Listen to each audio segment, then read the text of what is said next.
from Trustee Robinson and seconded by Trustee Wilkinson. All those in favor? Approved. Alrighty, so tonight we have a presentation from the Nanaimo Science and Sustainability Society. Hi, nice to see you all again. Come on up and Karen will get you set up. Okay, turn this one down.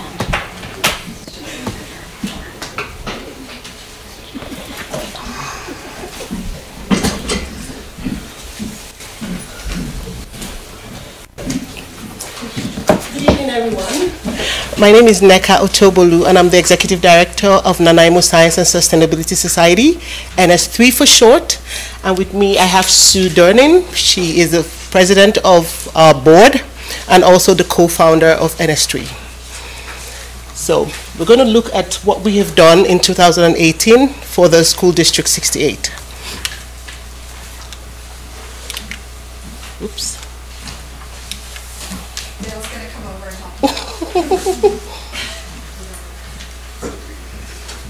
I need help. One second, okay? Is it key to it? Okay, try that now. See if we can click on it. Yeah.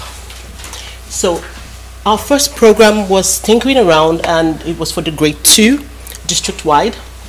So the concept of this program was to have students create a simple circuit to animate an insect or any object they can create using a battery, a motor, and a weight.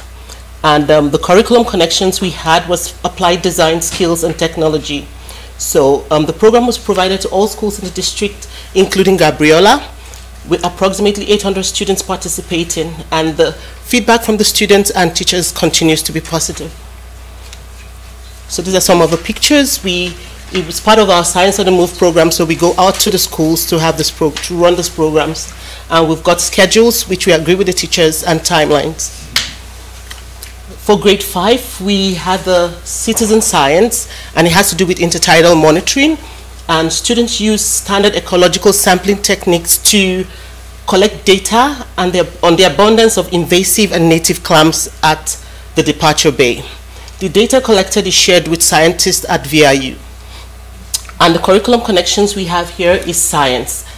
And the schools, we had 21 schools participate last year. It was held during the spring period based on the tides, because we had to observe the tides as well. And we had 520 students participate. We also had 18 volunteers, including scientists from DFO and students from VIU. The findings we got were shared with the VIU scientists, and an extension activity was made available through the NS3 website. So we've got other schools in the district, like the high schools, request for this program as well.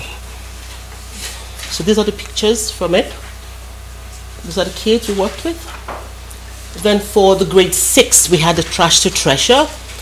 The concept here was to have students participate in the cleanup of our local beach and then categorize the garbage items collected, weigh them, and then select the good-looking ones to create public art.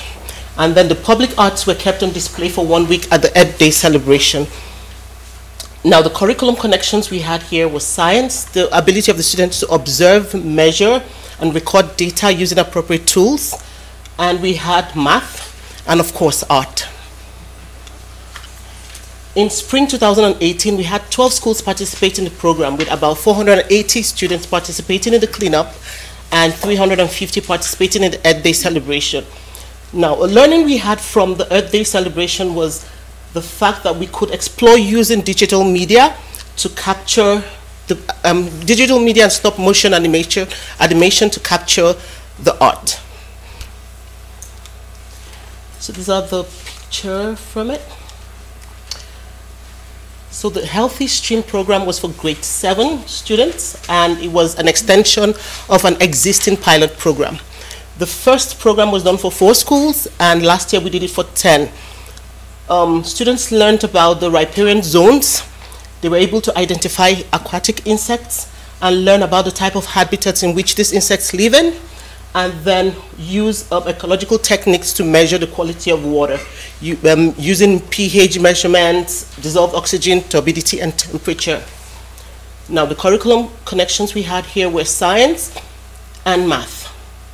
So for the fall of 2018, we had the pilot program with 10 classes, and it was actually done on the first come, first served basis. So an update we have for you for this year is the Gary Oak Ecosystem Program.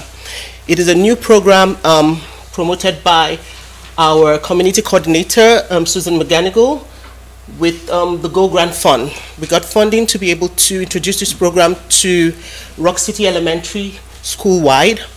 And we were giving the students the opportunity to experience the learning of the Gary Oak ecosystem, which is unique to the Vancouver Island, and in relations to the indigenous ways of knowing and learning. So we are also exploring options to get more grant funding to have all the elementary schools district-wide experience this learning as well. Thank you. Any questions? Does anybody have any questions before I get all excited about science and hands-on activities? Stephanie? Trustee? Thank you so much. I just want to say, as a parent of 2 school-age children who have both been able to participate in these programs, they come home so excited. And it is definitely one of the days that they talk most about their learning. It's such a great, and their teachers are always so excited to have you guys, so I really appreciate the partnership that we've built with you. And I really like hearing about where you've been. And I wonder if you could tell us a little bit about where you see yourselves going in the next year. Is there ideas to just continue these projects or these programs you just talked to us about? Is there ideas to expand to different levels, to try different things? Where do you guys see yourselves? We actually have plans to expand. Like this Gary Oak ecosystem program is actually new, and this is the first time we're having this program done. We're going to continue with the old programs because, you know, we always have these kids moving from one class to the other. So if a grade 2 student is doing it this year, we have grade 1s moving to grade 2 in September. They will have the same opportunity to experience that learning. So yes, we're working on developing new programs, get funding. We're not just going to depend on SD 68. We're also going to get, we are talking to some organizations to get training and development grants for kids and see how far we could go with that. But we definitely want to work on the Gary Oaks this year and expand it district-wide. Thank you. All right, I'll go then. I'll take. So thank you so much. Few things get me more excited than hands-on scientific learning. So I really appreciate these projects, and I think this is, from a parent perspective, this is going to be the first year that my kids are going to have the opportunity, because I saw little signs at my kids' school, and I was very excited. So, given my enthusiasm, I'm wondering, on a part of your presentation, you made a comment about that you were learning ways to, and I love how you also represent constant learning. Like, there's definitely that theme in looking at your programs and seeing how to improve them. One of them was what ways to reduce teacher barriers. We actually work with the community coordinator, the North End community coordinator, Susan McGanigal. She's actually our contact between the SD 68 schools in the district and NS3. So what we currently have is that we have we share information through her to them, and then for sign-ups, they sign up directly because we have a shared folder. We also, in the shared folder, we have a folder that is for feedback. So we get feedback from the teachers, like the digital media introduction for the art day was feedback we got back from the teachers. So for now, that's what we're running with.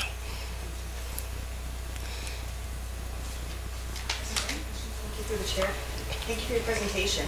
Could you tell us a little bit more about the space that you're currently using and how that's working for you? Thank you for asking. We are currently working out of the Island Connect ed of Jinglepot Road. Mm-hmm. The space should be about half of this room, so we actually don't have enough space. We've got sponsorship for storage. We can't say enough about space. We really, really need more space. I'm sure that the school district is aware of that, and I'm sure they're tired of hearing us say that. But yeah, we can't say enough. We really need more space because we are limited to the space we currently have right now. Because there are a lot we could do. There are a whole lot we could do. Could I follow up on that then? So if you had more space, or because this seems to be like the synergy between Trustee Higginson and Trustee Barron's comments is, you know, what could you do in the future if you had more space? What kind of opportunities could our students benefit from? Our focus is to have a science center on the island in Nanaimo that could compete with Science World, that could compete with Spark Stellas in Calgary, where we could have kids not just on school days, weekends, Sundays, Saturdays, just come in, play around, explore, learn new things, and that's actually our vision. They can't do that in ILO Connect Ed because even when they come to the studio on Saturdays for drop-ins, they go like, I don't want to go to school. This is a school. I don't want to go to school. But we know it's not a school. We understand we have to get up there starting from down here. We are just barely 5 years old. But yeah, if we could get more space, bigger space, to be able to showcase a lot of wonderful work these kids have built, it will really be awesome. Sorry, can I, just from a board perspective, looking for a permanent home is our main challenge right now. We've been building the organization very slowly and strategically in a way to not try to make huge leaps and bounds that we can't financially follow up with. So in the ability to even have the space, that has allowed us to be able to bring more kids to the classroom and have a drop-in and see what those programs look like. We've gotten to the point now where trying to run 2 programs at once in that one classroom is our limitation currently. The future home and permanent facility is something that we're working towards, but we seem to be in this, we seem to have a bit of a gap between our long-term, maybe another 5-10 year plan to the needs to be able to offer more programs right now, and that is more of our direct space need. So like the home is great and it will be great, but now we're really kind of struggling in limiting our offerings because we're limited by space.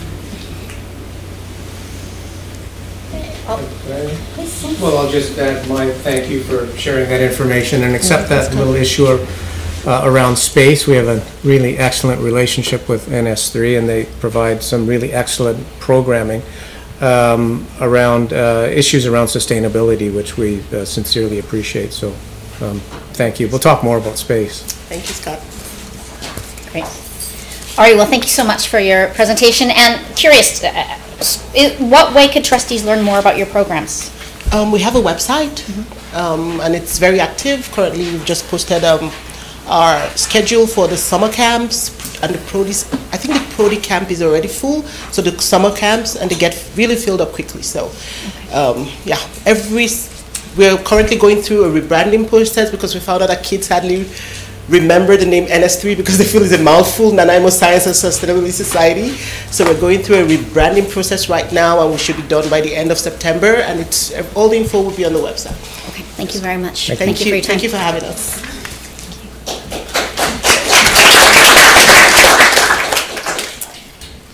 Okay, and our next presentation will be from the NDTA about budget presentation. There you are. I was looking for you were hiding in the back.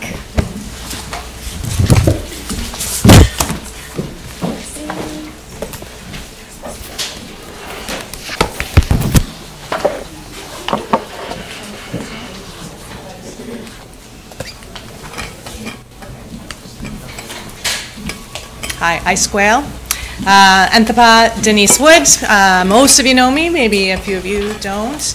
I'm here representing the Nanaimo District Teachers Association today, and I wanted to talk to you about some of the things that the NDTA would like you to consider as you go through the budget process in the next few months. pushing the big button. And it glows red when I push it. Is that? To the side. Oh, on the side. Okay, there we go. Thanks. Okay, so we know it's budget time because we got the big binder. Mine has a place on my desk right now. I noticed this is in your agenda package. I've just listed the top 5. These are the budget priorities that the board and the business committee went through that democracy process that Carrie introduced to us, and these were the top 5. So just going through them, maximizing success completion rates for our most vulnerable learners, optimizing schools and facilities as safe, healthy, inclusive learning and workspaces. And you'll get a presentation from facilities on that tonight. And I just want to point out, I see you looking, this is not in your agenda package, so you will have to listen carefully and take notes. My slides are mostly picture slides. There's like 2 slides with writing on them. This is one of them, and you already have this in your agenda package in a different place. I have generously given up my space in the agenda to Pete, you'll notice. Just kidding. I just didn't want to print a bunch of picture slides that you don't need. Provide greater supports and opportunities to embed Indigenous cultures, teachings, and curriculum for all students. Provide pathways for every student to meet his or her desired learning outcomes, and provide adequate and sustainable budgets for facilities and technology to sustain necessary infrastructure and space needs. And I know I didn't need to read that to you, but I did. All right, so working through one of our first priorities, reconciliation. The NDTA appreciates and applauds the board for the work that's been done on this goal to date, and we look forward to continued collaboration towards implementation of the Say It SIS framework. On March 6th, the budget priority that we just went through of providing greater supports and opportunities to embed Indigenous cultures, teachings, and curriculum for all students was ranked in the top 5 of the choices available. We're therefore hopeful that the 2019-20 budget will support implementation and include in-service for school staff on the effects of colonization within the education system and its impacts on teaching and learning, and on integrating Indigenous perspectives and ways of teaching and learning.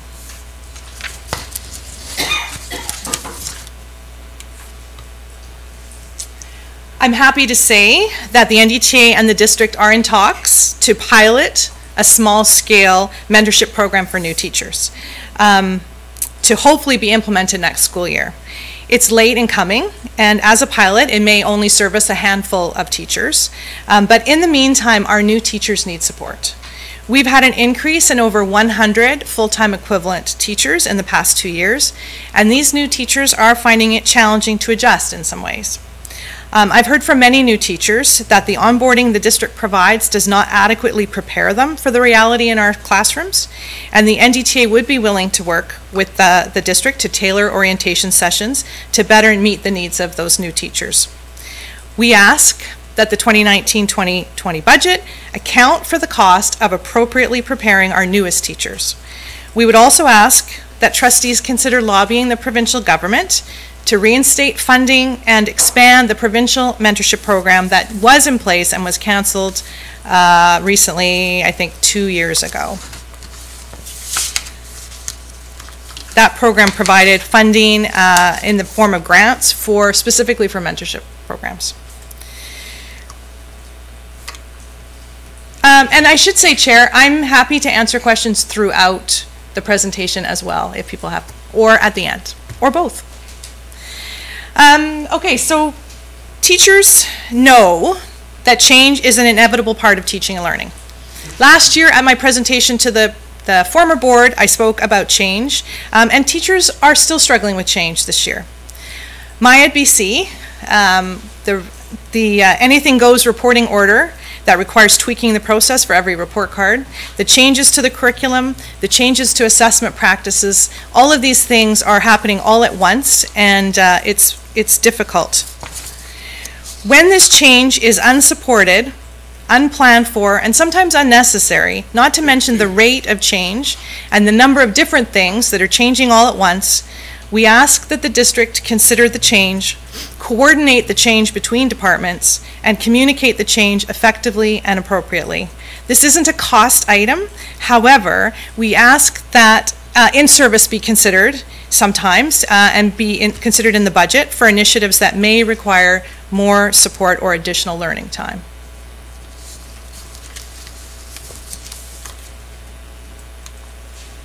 Oh, I missed my picture. All right, next one.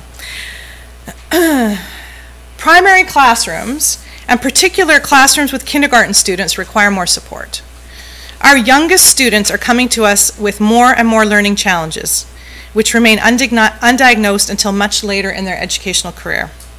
Kindergarten and K-1 teachers and students would benefit from a full-time EA from the beginning of the year for safety and for learning.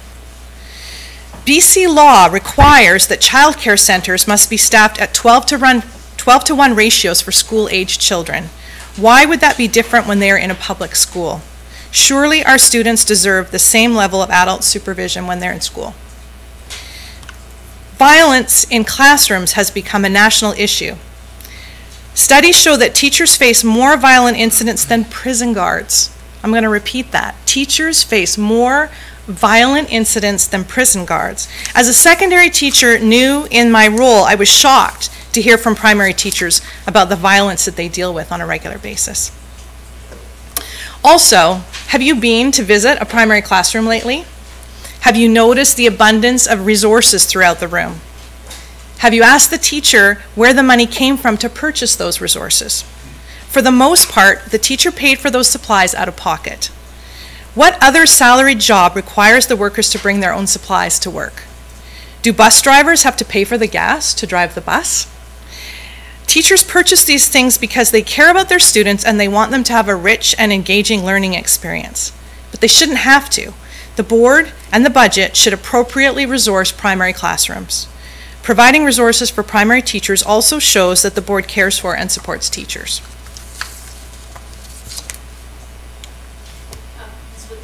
May I ask a question? You bet. With regards to K and K1-2 needing a full-time EA, you said at the beginning of the year. Is there a time frame that you think that extra support is needed? Well, right now, how it works is that teachers see the kids, they get, and they assess the needs of their classroom, and then they take it to school-based team, and they say, oh, we have these needs, can we have EA support? And schools have an X number of EAs, and then they have to decide, okay, well, how are we going to schedule it, and how's it going to work? And so they're not necessarily getting EA support from the very beginning, if at all, because, of course, kindergarten students don't come with IEPs, so it takes a significant longer time to assess and diagnose some of the learning needs in that classroom. So what we're suggesting is that kindergarten and K1 classes should start the year with an EA. If later on in the year it's determined that that classroom is going to be fine without an EA, then the school could reallocate that position. But we think that it should start the year with an EA and that it should be in addition to the formula that's used currently to determine EAs. Thank you. Thanks for that question. We ask that the 2019-2020 budget address additional supports for primary classrooms, both material and personnel. We believe that targeting supports for primary classrooms will set students up for success in later years. School District 68 believes this too, which is why early intervention for literacy and numeracy was introduced at focus schools. We believe that more support is needed and not just at our focus schools.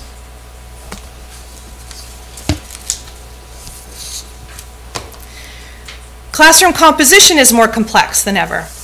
One measure of this is the increased number of students with individual education plans or IEPs.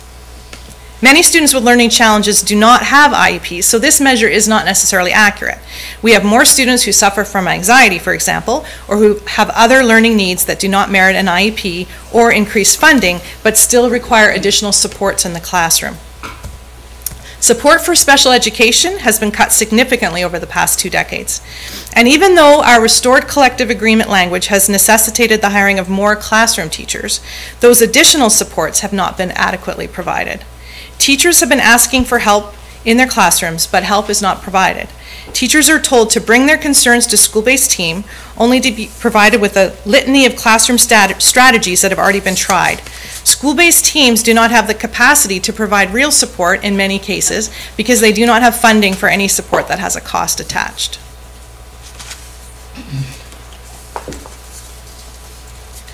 We believe in inclusive schools. District 68 believes in success for all. However, true inclusion requires support to make sure that all students are successful. Too often, the classroom teacher feels isolated and unsupported in their efforts to deliver an educational program that differentiates for every student's needs and includes every student meaningfully. Teachers care about their students, but they need support. We believe that support comes in the form of counselors, SSTs, teacher librarians, and EAs.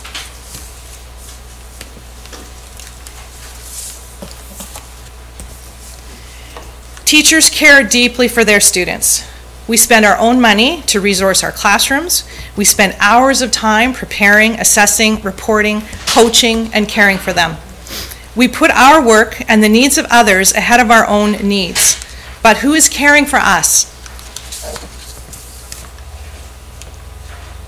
I'm concerned about the health and well-being of our teaching staff. I'm talking to teachers every week who are taking full or partial medical leaves. More often than not, the teacher needs a leave in order to take care of their mental health. Their health is being negatively impacted or caused by workload issues.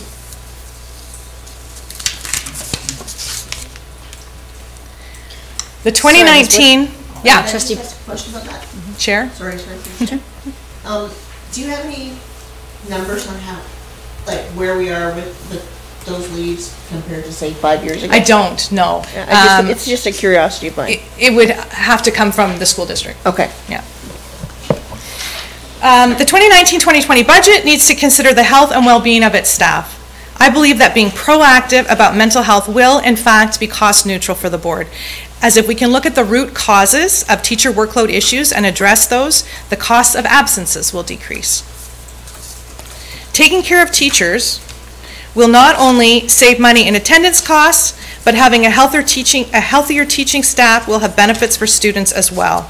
And then the board can truly say that we have success for all. So these are the budget priorities that I've spoken about, 6 of them. Reconciliation, mentorship, support and in-service for change, support for primary classrooms, more non-enrolling teachers and support personnel, and health and wellness. And that is my presentation. If anyone has questions, I'm happy to answer.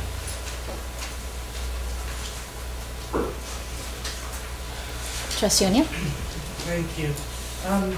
You talked about tailoring a new orientation. I think that maybe fell under the support in service for change. Can you talk a little, or sort of inform new us teachers. more about what that would look like from your perspective? Well, I'm hearing from new teachers that that the onboarding that they receive does walk them through how to book a TTOC and certain other aspects, but it doesn't necessarily prepare them for what's going to happen when they get to their school. So how do they get their keys? Who do they talk to at the school? Like all those little details that new teachers have. Yeah, I'd have to, sorry, I didn't bring those notes. But we do have an early career teacher committee. We have a TTOC committee, and I'm hearing from both of those groups that there needs to be work done with that, and both of those committees are willing to provide input on that. So I don't have all of that information with me, but I'm happy to gather that for the board if we want to work together on orientation.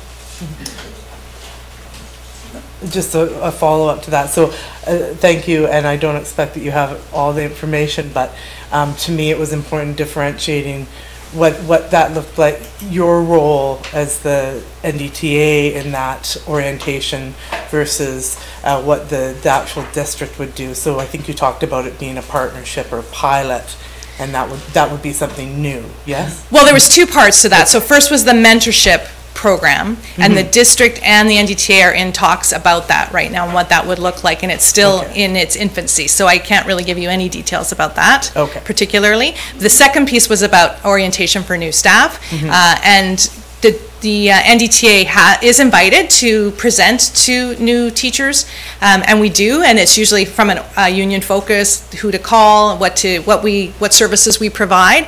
But what I am hearing from new teachers is that they need more information from the school district in terms of where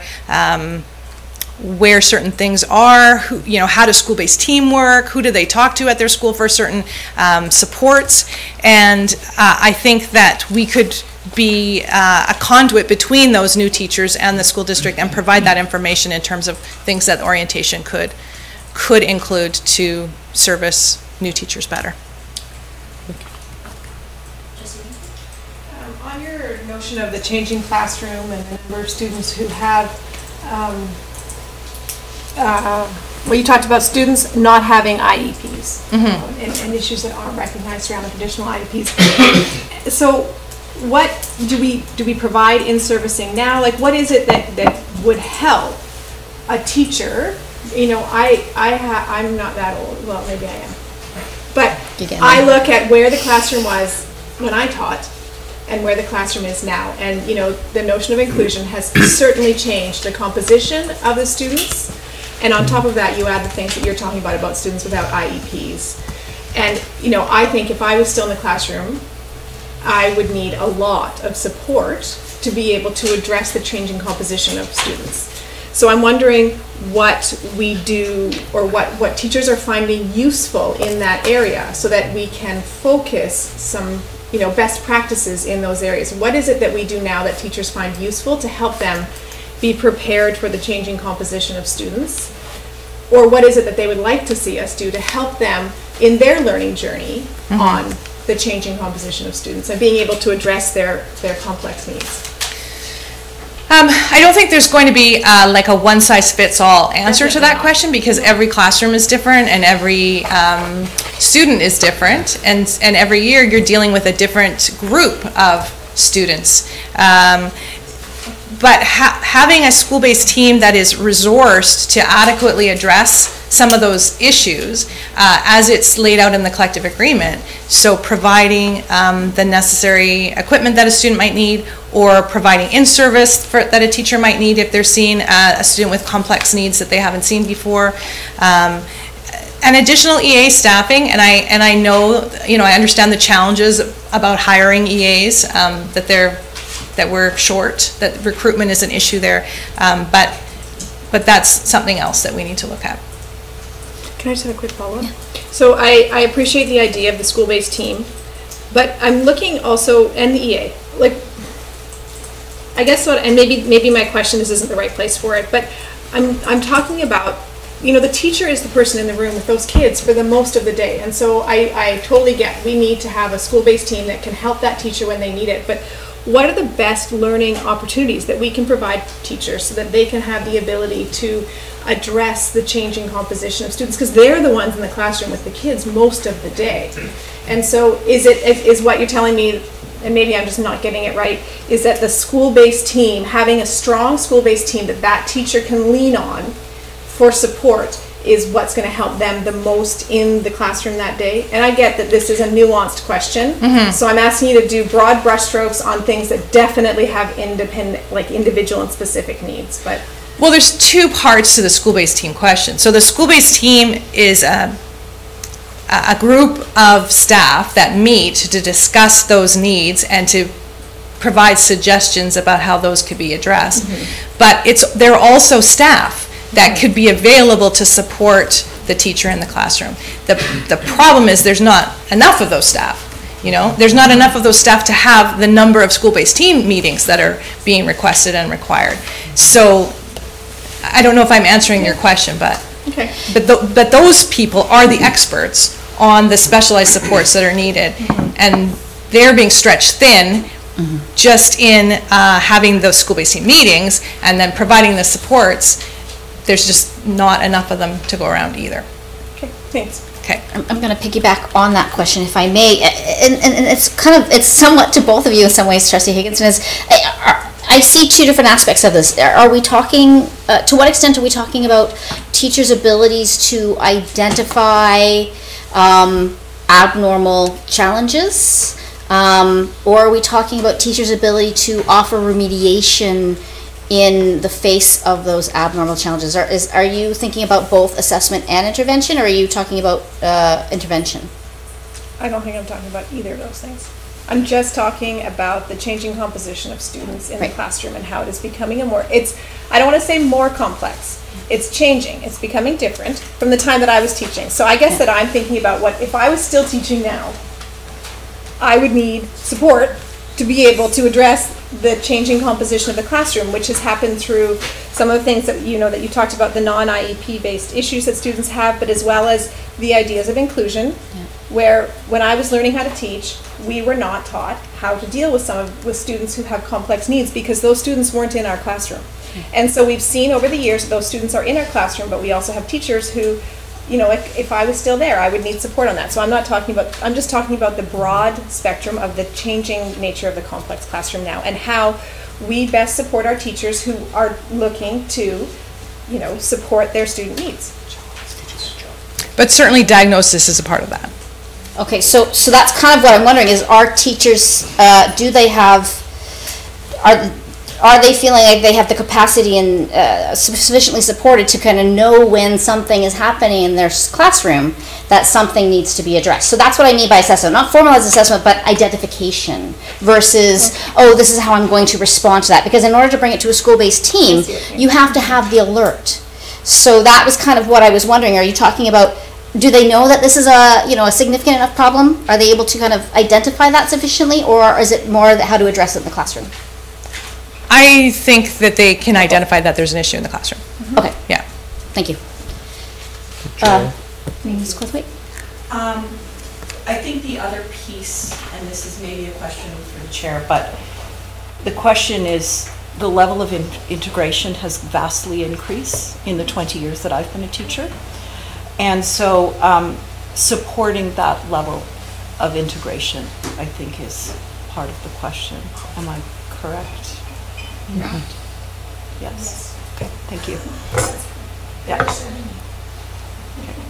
Thank you. And I do think an ongoing conversation about to the extent to which that we're meeting the mandate of inclusion is one that can be brought up to a provincial level as well. So, any others? I have one, but can I just follow up on your mentorship? And I know you said, when you were responding to Trustee O'Neill's comment, you said you don't have much information. I was like, but this is something that we did do at our previous district and was perceived as very successful.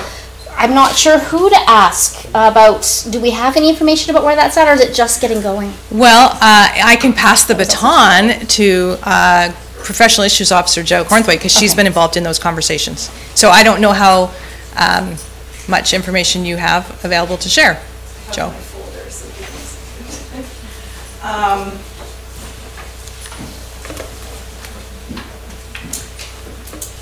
What I will say is that the conversation is ongoing. I feel that it's very positive. I've personally had conversation with a district here on the island, and as well as a district out of province, about what their programs look like. I feel that there's a lot of potential opportunity. I feel that there is a very straightforward process that we could pilot, and I feel really positive about it. I think I'm the eternal optimist, but I think there's good things. There's good things that are possible there. Yeah. So I'm sorry, I may have misunderstood. I thought it was a pilot. You're proposing a pilot? We're in discussions around the pilot to hopefully start next year. Thank you for the clarification. Small scale. Yeah. Alrighty, thank you. Any last opportunity for questions here before we allow? Yes. I'll just maybe thank Denise for the presentation. I'm not surprised by any of it, and I agree with all of it. Of course, it's the difficulty lies in how you resource some of these things. And if I were to look at support, as you're suggesting, for kindergarten and grade 1 classrooms, it's 1,000 kids in each grade. Means there's 20 in a class in kindergarten. That's 50 classrooms. An EA in each class is $2.5 million. At grade 1, that's $5 million a year. Something has to go. So these are, I'm sincere when I say I appreciate all of these items. It's just an issue of how we resource it, of course. And thank you for discussing. By the way, I'm also very optimistic about the mentorship program as well. So I look forward to talking more. Thank you. Thank you for your presentation and everyone's collective information.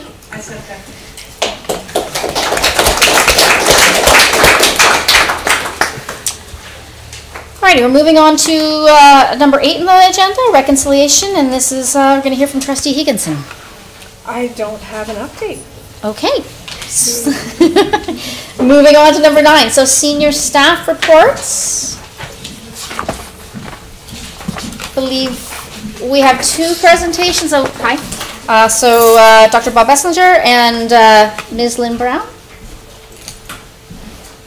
Yes, you.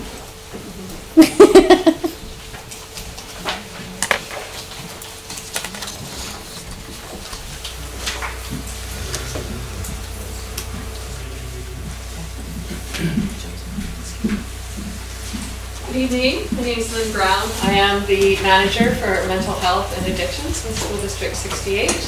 I want to say thank you for the invitation to Bob and myself to come tonight to share with you the process that we undergo when we are developing Tier 3 behavior intervention plans and how we use those to get kids to the just right place for learning.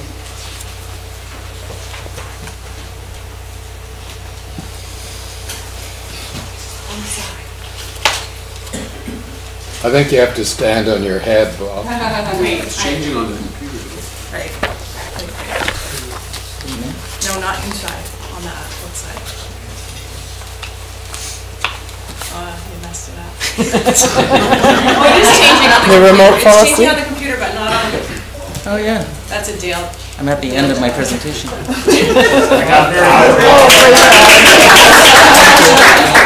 Short intermission. It's changing here, but not there. I closed it off. So I'll continue. Luckily, we have it here, So, as we like to do at the beginning of each presentation is just draw attention to the alignment with core goals and with our learning framework. So, our meeting the needs of each unique learner is forefront in tonight's presentation, and our priority in tonight's presentation is to focus on these specific needs of a very few number of students, which we will tell you about. The NLPS learning framework is again at the forefront of the work that we do, and our focus tonight is on the 4th objective, which is the safe, caring, and inclusive schools. All of the work that we do, whether it's directly with students or whether it's with providing in-service and professional development to our staff, we come from an educative, preventative, and a restorative focus. So we are teachers, we are an educational institution, that's our focus. If we can jump ahead of that and provide prevention, of course that's the work that we want to do. And if things go sideways, our goal is to restore our students to their rightful place in our schools, in our classrooms. I would be remiss if I did not flash our RTI triangle. And just to make reference to the conversation around students not being in school full-time is a challenging conversation. We all want our children to be in school all day, every day. The context of each student who's not in school all day, every day is different. So we're going to try to draw some information that we can speak about generically with you tonight. But just please bear in mind that each one of those cases is unique and specific and atypical. We're talking about 21 students out of 14,500. We're talking about Tier 3. As our RTI model goes, in Tier 1 we're providing supports, educative, preventative, and restorative to everyone. there are some students who require it again or in a different way. And we provide targeted supports in Tier 2 for some students who require it. And then there are some students who require an intensive amount of support. And those are students who receive Tier 3 supports. So again, our focus tonight is on that group of students who require Tier 3 intervention, and the fact that when a student gets to Tier 3, everyone that needs to be involved has been involved. It's a team process. It's collaborative, and our model for hosting those meetings is called Integrated Case Management, ICM, and we all come together and we collectively make that plan. I'm heartened that school-based team was mentioned as one of the problem-solving bodies in a school, or the main problem-solving body in a school, because that's where people come together. Our teachers work incredibly hard, and they exhaust all of their strategies and their tools before they would go to school-based team. So at school-based team, the school-based professionals and our itinerant district professionals meet to discuss with classroom teachers the challenges that they're facing in their classroom. Many brains together come up with new strategies sometimes. Teachers will take that back, try it, and if it works, wonderful. If it doesn't, come back again. However, in this model, there comes a time, sometimes, 21 times to date, that one of the strategies is to reduce the amount of time that a student is in school. So I put the School Act here because we rely on our school principals. We and the ministry gives them the authority to implement educational programs that they and their teams create, and also the placement and the programming responsibility lies ultimately with the school administrator. Sometimes when teams create decisions that reduce the amount of time a student is in school, parents are not pleased with this. We have an appeal process that we're not shy to hand out and follow, and it's there for that sole purpose, that give parents a voice. We want to hear them, and we want this process, we want due process in all of these cases if they believe a decision is made that is unwarranted. And it is AP 325, and it's on our district's website. So all the students in our district exist on a continuum. Like all things in life, from not so serious to extremely serious, all of our students are on this continuum. So tonight we're talking about the process about how we address kids at different points. So at this end of the continuum, somewhere in the middle, we have kids who are being identified as having severe mental health concerns, severe behavior concerns. Those concerns have been brought to a school-based team meeting. Consultation has happened. An IEP may have happened. A behavior support plan may have been drawn up. A student support plan may also have been created. Any number of one of those in an effort to remediate the concern. That's here. As we get more concerning along the continuum, we have kids who the school may reach out to our district support, which is the inclusion support team. So that is a multidisciplinary team consisting of OT, a behavioral interventionist, teacher specialized in special ed, a team who can come in and do a one-to-one observation of that student in their classroom, and based on their observation, develop a very high-level specialized plan.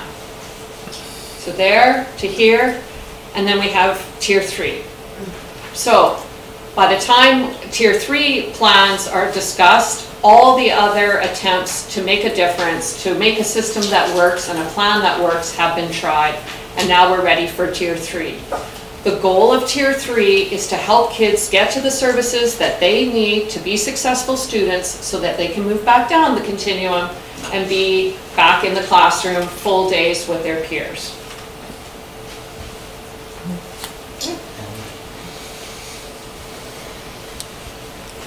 So what does it mean to need a Tier 3 plan? Well, when we're at implementing or developing a Tier 3 plan, we're talking about student needs that are beyond the school's ability to address in a successful manner. They have tried absolutely everything before getting to this point. Two things I want to outline on this. It's a wordy slide, and I apologize for that, but you have it. The two things I want to outline is that sometimes we have to get to a place where the duration of time in school becomes, you may not have this slide, but we will get it to you. We've been tinkering since you've received it. So one of the things that typically happens at Tier 3 is a student cannot manage the full day. And if the team working with the rest of the community agencies determine that that's the biggest issue at now so that we can address the issue that's at hand, duration of day is changed. So that is one I want to highlight, and the other one is these are all done through integrated case management meetings. Parents are at the table, guardians are at the table, and all of our support staff and community resources, if they are in place, are at the table. So in terms of process, a Tier 3 template is not available for school district staff to just download and use as they see fit. We made it specifically a document that only Bob or myself bring to a school when they're ready to have the discussion. So the process really is a school will reach out and we'll arrange a meeting. Myself or Bob will go and hear all the different interventions that have been tried. And if we agree that we're at a place where we need Tier 3, then I will hand over the document that I'll take you through in a moment. At the time that we are meeting with families to talk about Tier 3, that can feel like a little bit of a crisis point for some families. At that point, we are adding in the child, youth, family support worker in a very key role. So it's a support role that we are negotiating with families. The child, youth, family support worker is in charge of the liaison role between home and school. They negotiate how often do you want to communicate with me? Is that by text every day and email once a week to see how you're doing? The child, youth, family support workers are able to drive if driving is a barrier to accessing services. They are able to assist navigating the system of care, which can be fairly complicated for some folks to know, how do I get where I need to go? They have accompanied families to child and youth mental health, for example, to participate in their intake process. So we partner through the child, youth, family support worker as folks navigate and get the services that they require. I am in constant contact with the child, youth, family support workers, and they report to me how the progress of these situations are going, if there are barriers. One thing I bring to the table is my network of being a service provider in Nanaimo since 1992.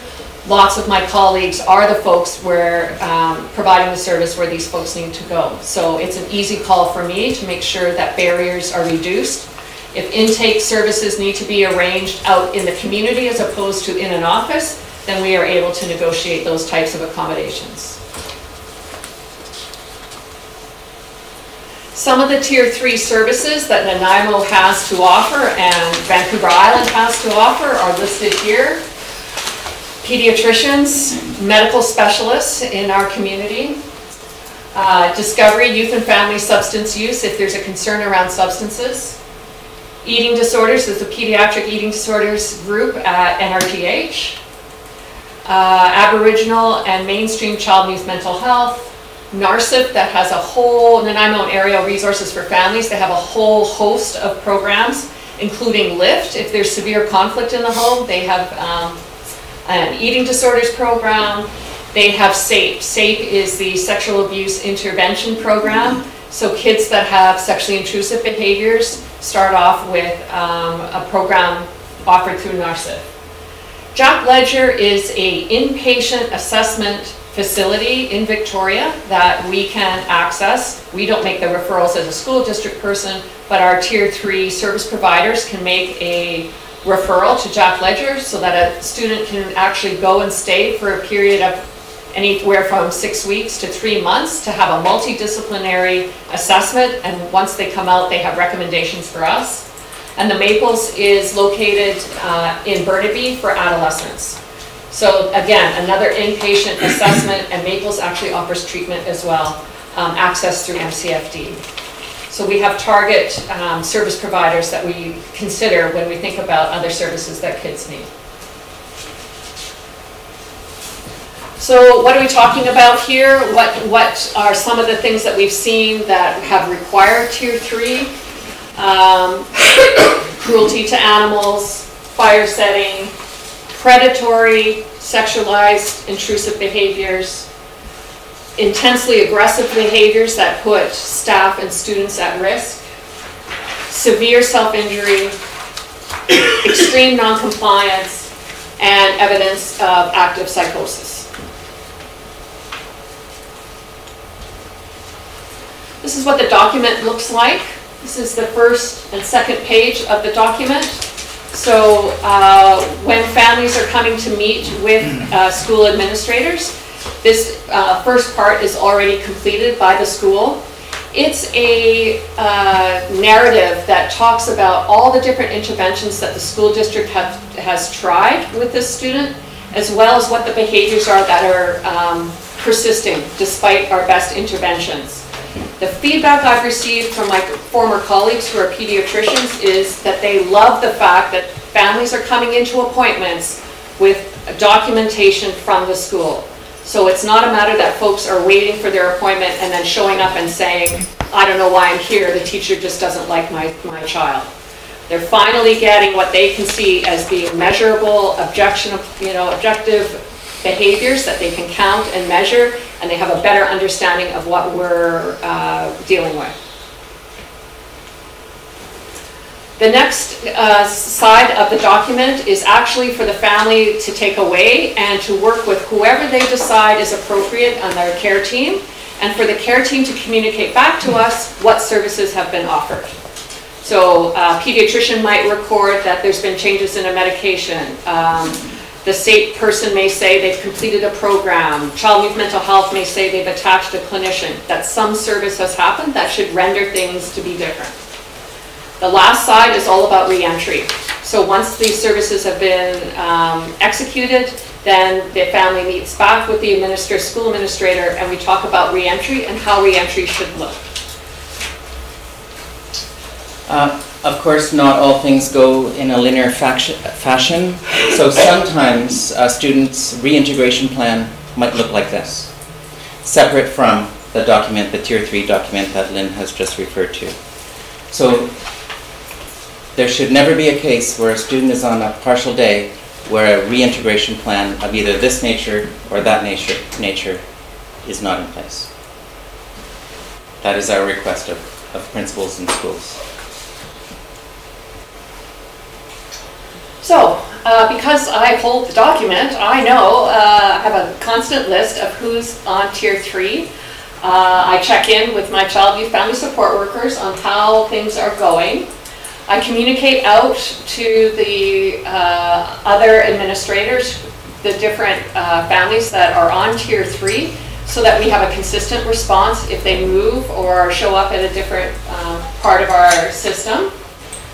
And if there are barriers, I am making calls and making arrangements so that folks get where they need to go and that we have good communication back and forth. I can tell you that since we started this in October, I have anecdotal feedback that is indicating that this has been helpful. So I have the service providers telling me that they understand what the concerns are better because of the documentation. But we've also heard back from parents things like, I didn't realize that this was so serious until you took the step of making something formal. I didn't realize that needed to knock on as many doors or make as many phone calls until the school actually said, this is where our limit is. We have families that we've been making recommendations for years to get to a certain service, and it's not until Tier 3 came about that they actually followed through, got partners on board, got an entire care team. One family got all the way to a VICAN assessment, which is the complex behavior offered through Child Development Center. And it's taking this process and making it formal that is helping people and kids get to where they need to get to.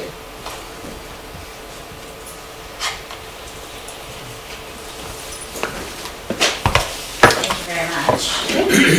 It's a lot to digest. It is. Does anybody have any questions? Trustee Barron? Thank you, Mr. Chair. This could be a question for either of you. I was hoping you could give a little bit further information specific to the role of EAs in this process. For example, on the path to Tier 3 intervention plan number 2, there's the plans put in place and data collected by EA. Yep. I was hoping that you could expand on that a little bit. And also, if you could perhaps provide some more information around what you're hearing in response to EA's ability to be part of these plans effectively within the hours that are allocated to EAs. Okay, so there's two parts to, you okay if I answer? Absolutely. There's two parts to your question. The first one is around the data collection and EAs. So the inclusion team has implemented a new process where they are trying to gather concrete data about what is actually happening when things go awry in the classroom. What is the precipitating event? What is the response? And then what happens after that?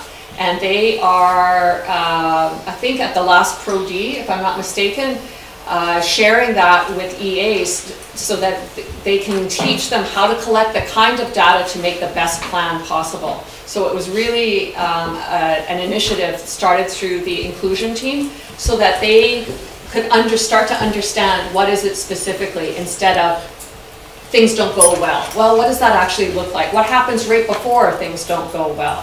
What happens after your intervention? So the EAs are learning how to collect that data so that we can actually do better when we're making our plans. I think EAs need to participate in whatever the IEP goals come about to be and need to be included in the meetings that talk about where are we going next as plans shift, definitely. If I could add in, the inclusion team has 2 EAs on it, and thanks to negotiations with President Zavir around the LIF funds, we fund one of those positions on the inclusion team through LIF, and the other one comes out of our EA staffing. So these 3 experts on our inclusion team have 2 EAs that they have built capacity in, and then they go to the school, they implement, they observe, do all that with the school staff. The coordinator will leave, the EA stays behind. And the EA can stay for a week, for 2 weeks, for 3 weeks, for a month, until the EAs at the school feel that they can take it the rest of the way. So that's a way to build capacity. It's next to impossible to take this so valued resource out of schools during the day when kids are present because they're needed. So we're trying to build capacity on the spot as we go, in addition to all the in-service. Okay, thank you through the chair.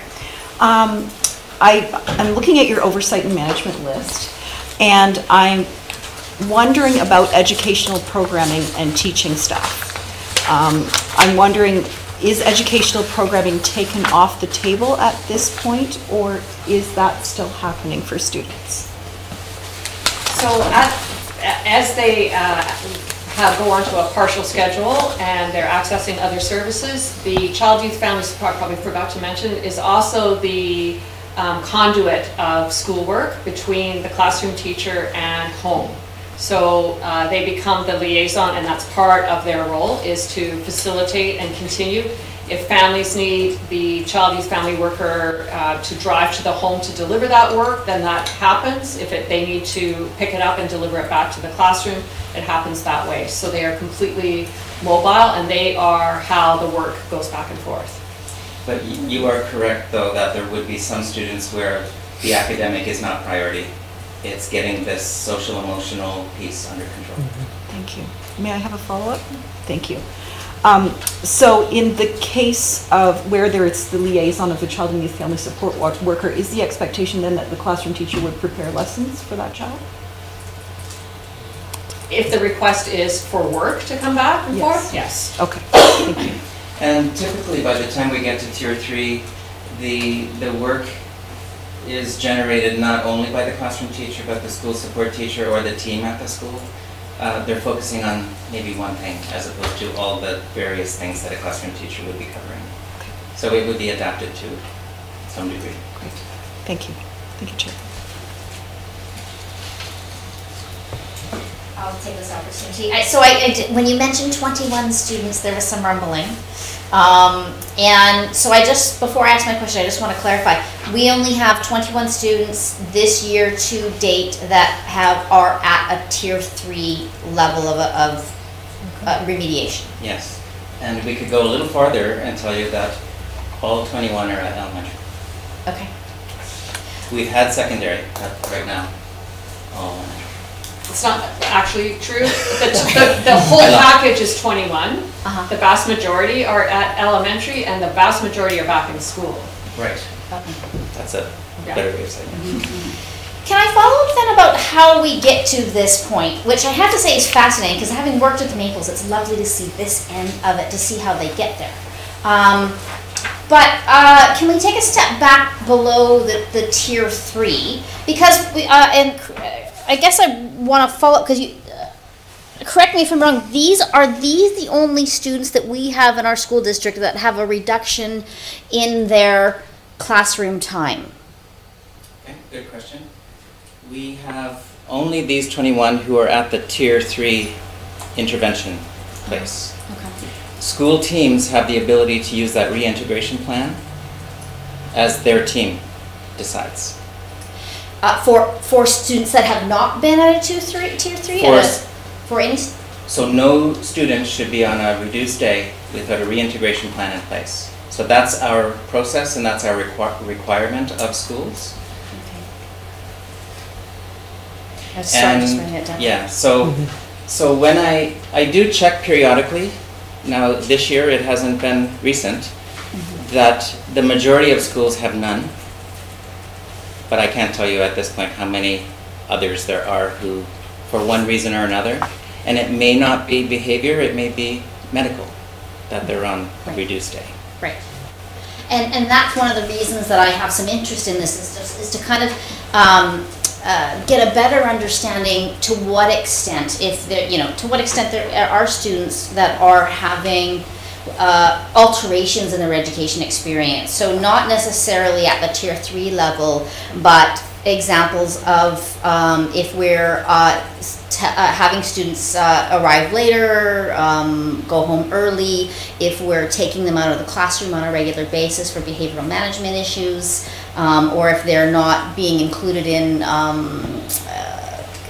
school events, like concerts or activities that are, about field trips, that kind of, really important, although not traditional education, still very much an educational and social emotional aspect of our what we do. So is there a way to kind of understand to what extent that is occurring? Well, at the beginning I talked about context. Each one of these is unique. We have students who might have a designation for autism. The only piece about their day that's a challenge is when all 300 students in this school are at large just before the bell and everyone goes off to class. So the agreement, and it's not even written up in a plan, could be the parent only delivers the student after that period of time has passed. And so to be able to nail it down 100% to say this is it, I don't know that would be possible. But we could spend time trying to do that.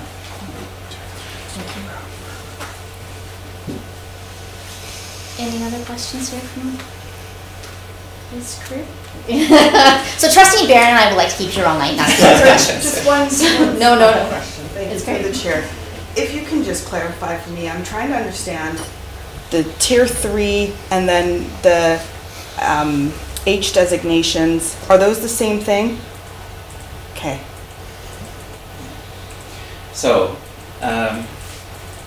so when we get into the conversation around the 12 current categories of special needs, H designation, which is intensive, a student who requires intensive behavior or has serious mental illness, that designation has criteria.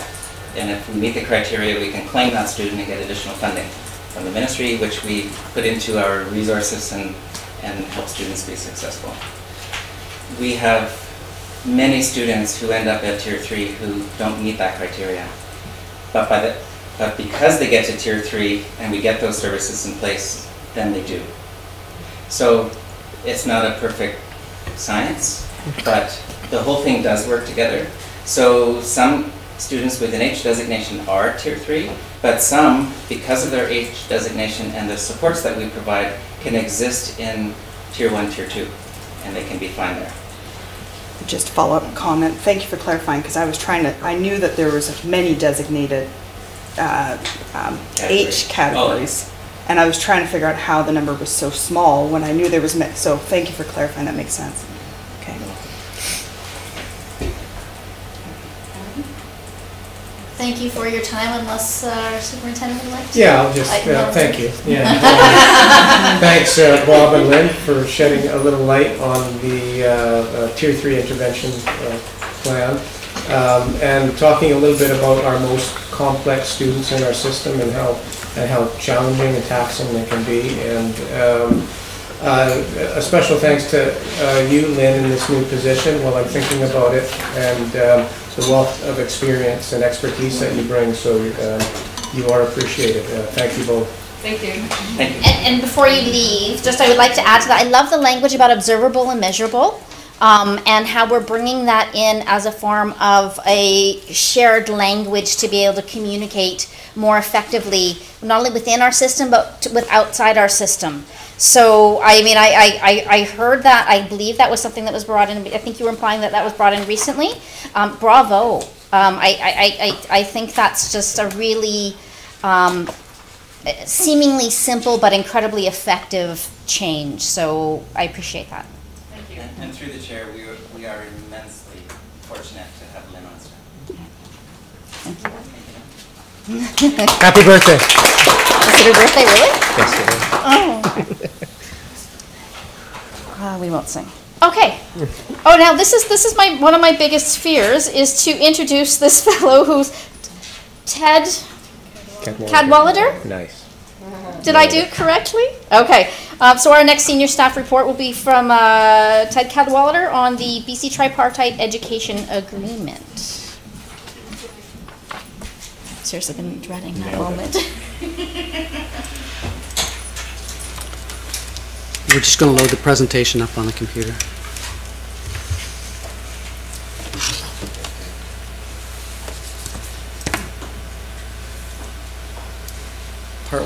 Partway behind this. So,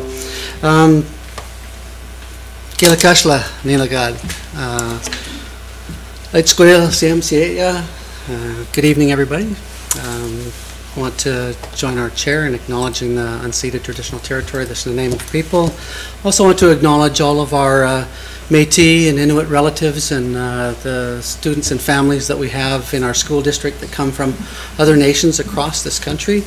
And I also want to recognize the Hul'qumi'num language. So I started off in Kwakwala, where I'm from, and then Hul'qumi'num, and then English. But I also want to acknowledge the Hul'qumi'num language, and I'm always astounded that despite all of the attempts to wipe it out, that it's still here and it's on our wall in our board office. It makes me smile each time that I see that. Acknowledge each and every one of you and our chair, so thank you for this opportunity. I was really a close part of the negotiations and the development of the BC Tripartite Education Agreement, and I'm still working through PTSD trying to feel my recovery plan to step away from that table. But the results of it, I think, are going to be very good for First Nation status students across the province. And I say First Nation status students specifically because that's what the agreement was about. It's for First Nation status on reserve students. So I have in my notes here, quickly explain the Indian Act.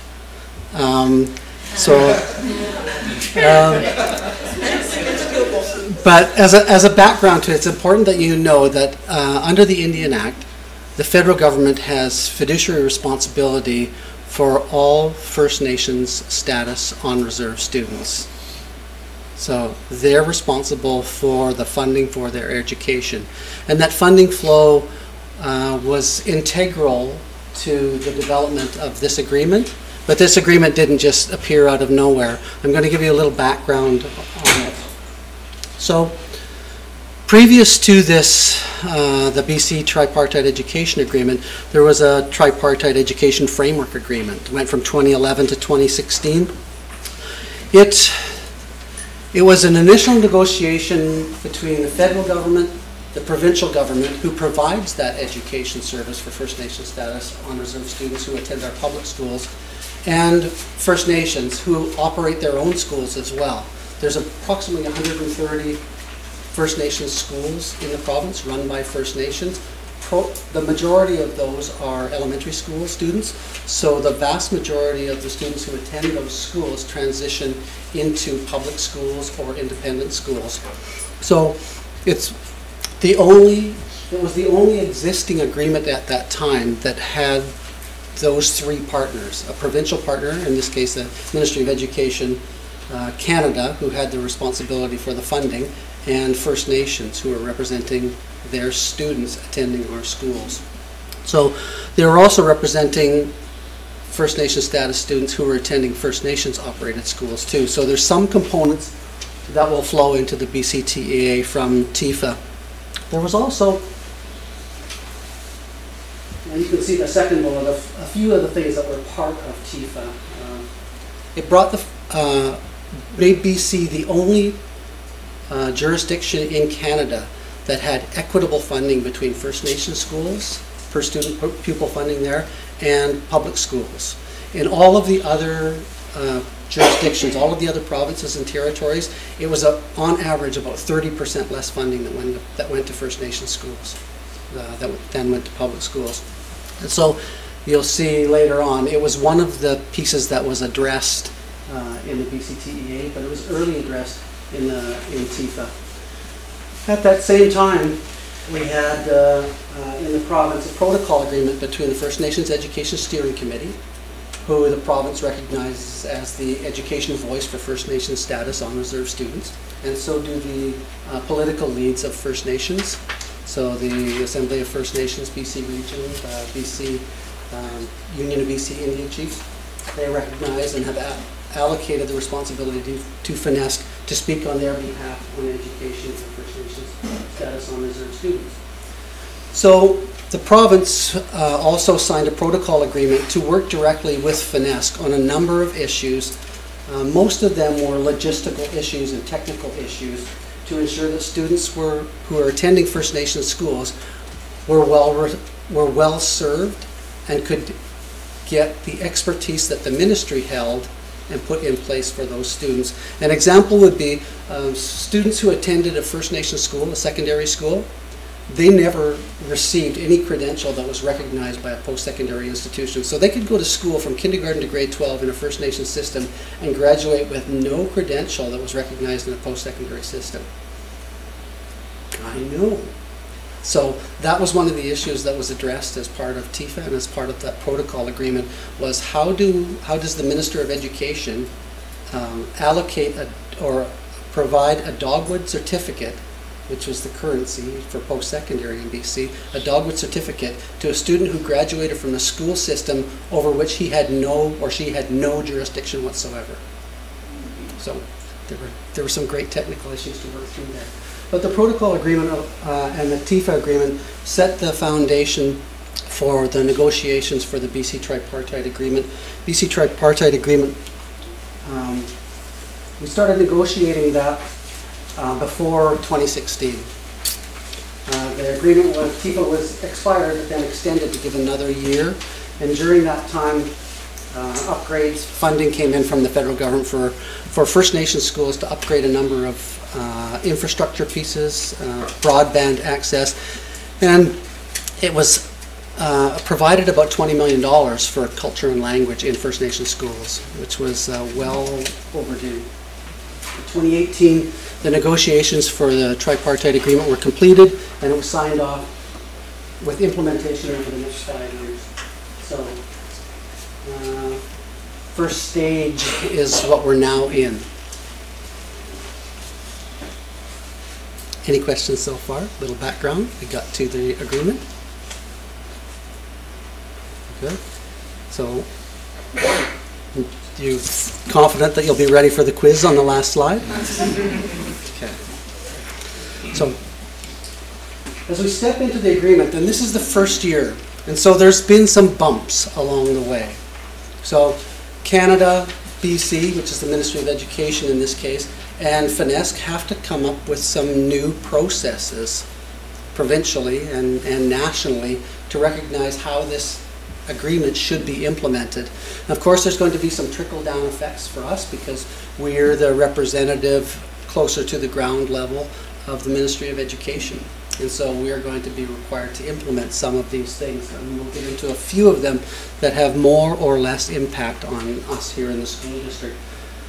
But for the most part, that tripartite agreement permanently replaces that master tuition agreement. So remember when I said that funding flowed from the federal government, they're responsible for it? Generally, it flowed straight to the Ministry of Education. So the Ministry of Education identified how many First Nation status students attended public school systems. They gave that number, so we collect that in September. It goes to the Ministry of Education. They give that number to the federal government. The federal government would send a funding transfer to the province. Province would reimburse school districts as if they were any student. So it was a bilateral conversation of which First Nations had no say. So that's one of the things that was changed by the BCTEA. It's now a trilateral conversation, but that doesn't impact us very much.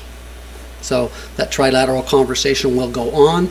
They'll set a First Nations student rate, which will be what our student rate generally will be, and it'll give us an idea of how much funding we'll be receiving per student. It also addressed the requirement for a local education agreement. So previous to LEAs, local education agreements, we'll get into that in just a moment, there was unilateral decision making. First Nations were faced with unilateral decision making on what was best for their students attending public schools. That wasn't the case here, but in a number of districts across the province, First Nations were saying, look, we want to talk to our school district. Our school district is not interested in talking to us because they receive the funding anyway, so they don't want to talk to us. They just tell us how our kids are doing at the end of the year.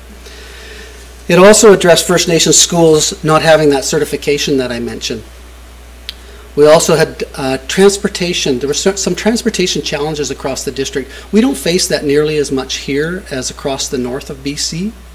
So some of our First Nations communities were quite remote, and when our school districts across the north were facing significant declining enrollment, they had to make budget decisions, and lots of times that was around transportation, and remove the transportation from some of those First Nations communities. And so this BCTEA addresses that. Sure. Are we still only talking about on-reserve Aboriginal students, or are on-reserve First Nation status students, yeah. Okay. So we have 238 of those students in our school district from our 3 reserves. But that doesn't reflect the urban Aboriginal students and or Métis? Correct. Okay, just wanted to make sure that we're... Yep. Another one of the things that First Nations had talked and we put into the BCTEA was they were being counted in September and leaving in October. And so school districts were receiving the funding for students, and the students were then gone in October. The last one was there was that lack of parity in funding. So these bullets that you see up here address some of those things. So the tripartite agreement, replace that master tuition agreement. There's going to be a requirement, if a First Nation wants an LEA, there's going to be a requirement that they get that LEA. And so Canada, First Nations Education Steering Committee and BC are in the process of developing of what that local education might look like. Again, I'll talk a little bit about how that doesn't impact us along the way, but I thought you should know about it. They're looking to design that process where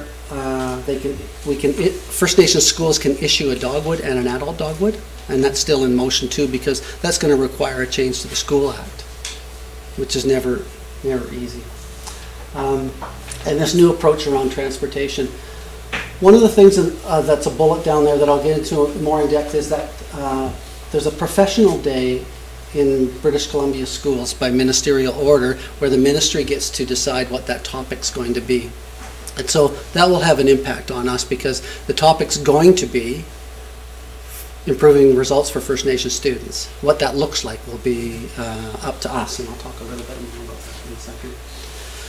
Another piece that really doesn't impact us a lot is BC is going to be required to be more accountable for the millions of dollars that the federal government sends to them to educate First Nation status on reserve students attending public schools. So there are going to be a number of new reporting accountabilities.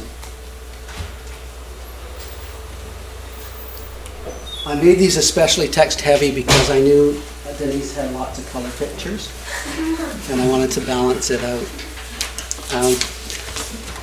There are a few things that you should know about terminology that I'll use here too, and one of them is nominal role. So the federal government requires the First Nations to name every student who's going to be going to an education program, from preschool to post-secondary. And the names on that list are a nominal role. They submit that to the federal government. We have a process here where we go through it. I meet with each of the education managers of the 3 First Nations. We have a list that is generated through MyEdBC, our system here. I sit down with those education managers and we go down that list and we make sure that those lists are the same, and then they're submitted to the First Nations submits them to the federal government and we submit them to the provincial government. That happens every September. It's a scramble because each of those students is funding for a First Nation school and funding for a provincial school. This year that was disrupted a little bit because the federal government and the province were looking to us to help them design a new process. And so we sent our information off to the federal government, representative here in BC, about what that process looked like. And I had the opportunity to sit down with them early in the year and talk about what that looked like for us on the ground, because they were also at that negotiating table. So I knew who they all were, and so our paths crossed, and we were able to explain what was going on. Interesting enough too, for First Nation students enrolling in more than 8 courses, previously the funding level was capped at 1.0. So a First Nation would receive 1.0 FTE funding, but their student might be taking more than those courses, but they weren't funded for it. And so districts had to figure out how to deal with that. That funding model's changed now, so that's going to be nice for First Nations. Transportation was another big issue, as I mentioned in there. So we started off with, we want all First Nations students on reserve to be able to get to school. We want them in schools wherever they're at. And so this transportation fund was set up. One of the challenges around BCTEA was the federal government said that they were sending enough money for transportation services for the province to provide transportation services. And so the province disagreed with that. And so this fund is designed to try to find out how much it does cost to bring a kid from Metlakatla on the ferry to Prince Rupert and then bus them to a school, or from Hartley Bay to attend school in Prince Rupert, or from Dog Creek into Fort St. John. So it's not, again, it's not an issue for us, but it's one of those things that's trickled down. And we've worked with Snuneymuxw, Tsamanis, and Snuneymuxw. We have developed joint transportation plans, and I want to acknowledge Dave Prevost and Pete Sabo for their quick response to all of the questions and the filling out of those forms, working with each of the 3 First Nations, and they're due on Friday, so we have them all signed off by the chair today, ready to roll.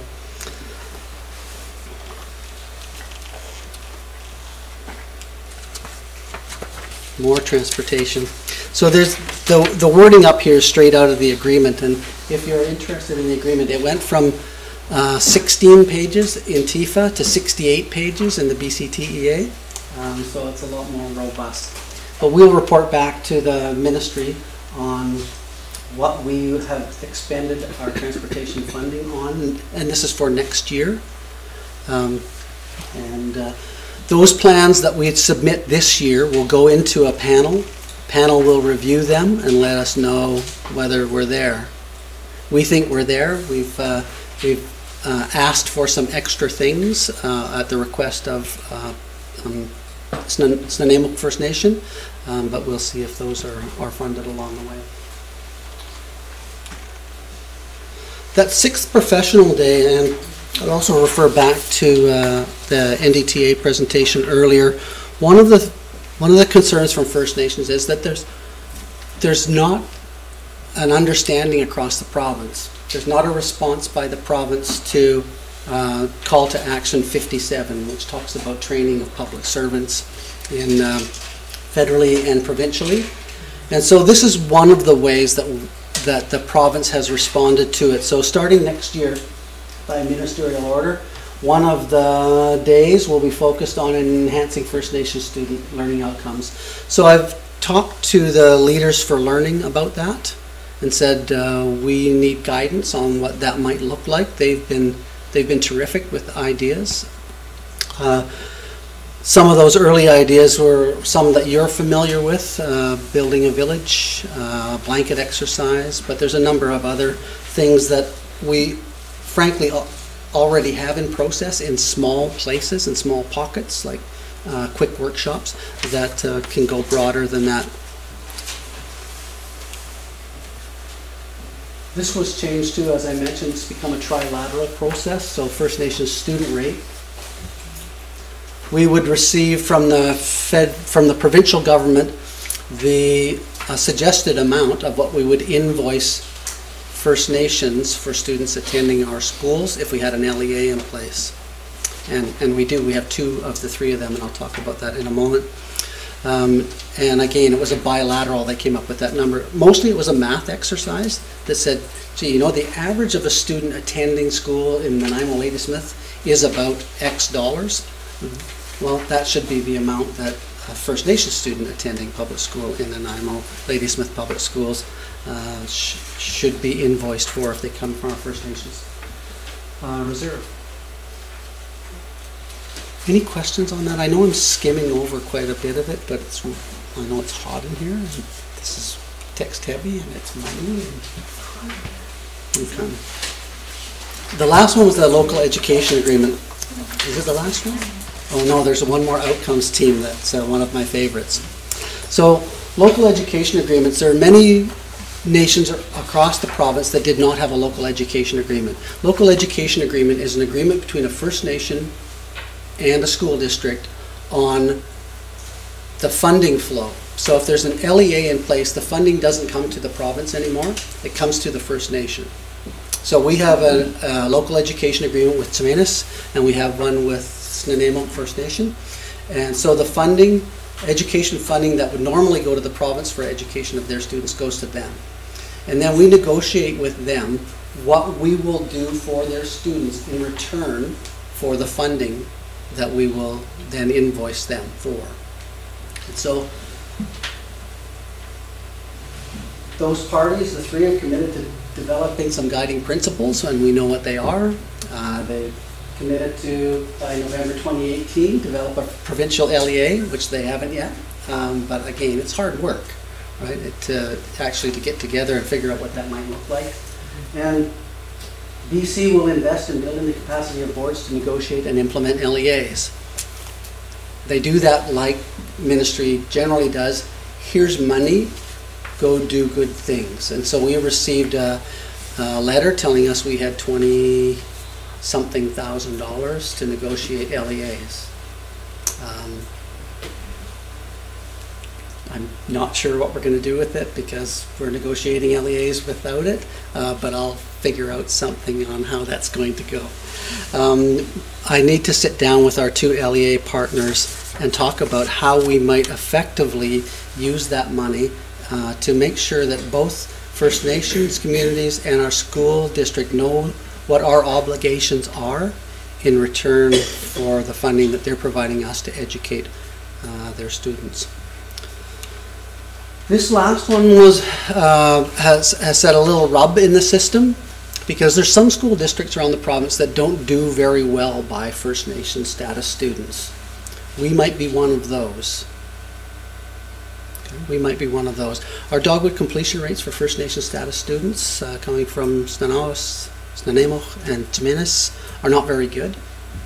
They're substantially lower than most of the demographics in the province, and so but we're not the worst by far, you know.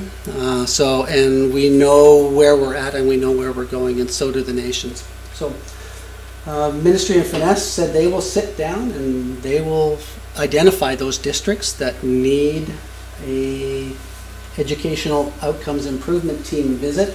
They will need to figure out what that entails, who might be on that team.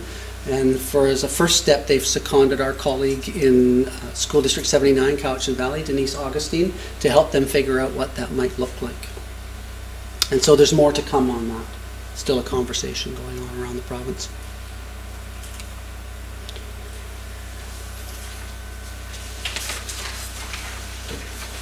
That's standing on the bluff of Sanson Narrows, looking down through Salish territory.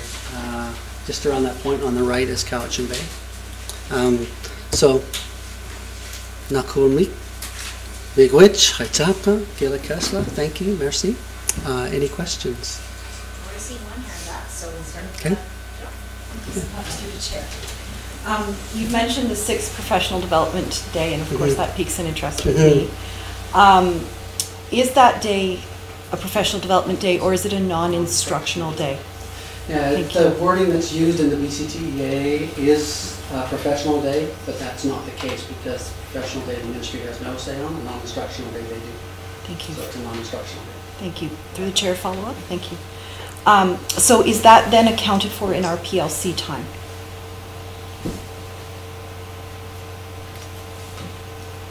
I'm not sure. Okay. Thank you. Thank you.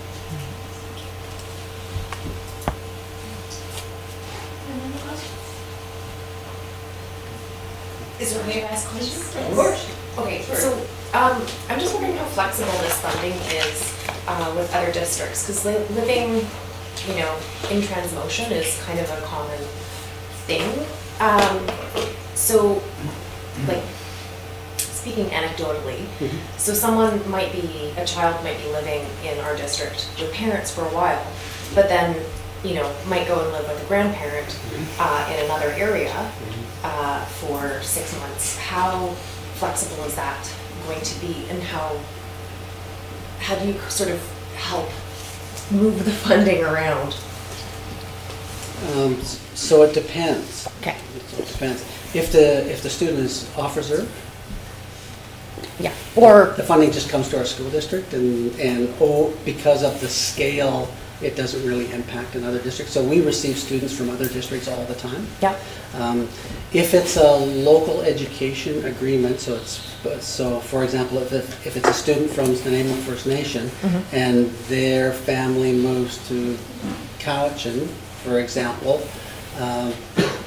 in the local education agreement, and that's to be negotiated, so some of them are different than others.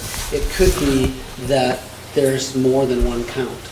So we might count the number of students we have in February and adjust to that. So some students will will move around as, of Yeah, course, right? So, yeah.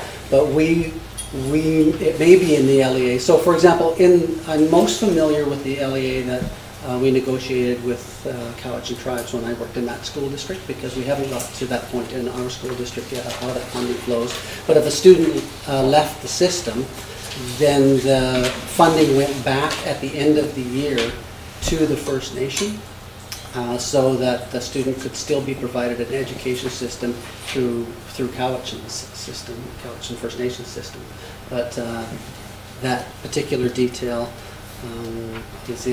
would be in our LEAs, and they're not completed yet.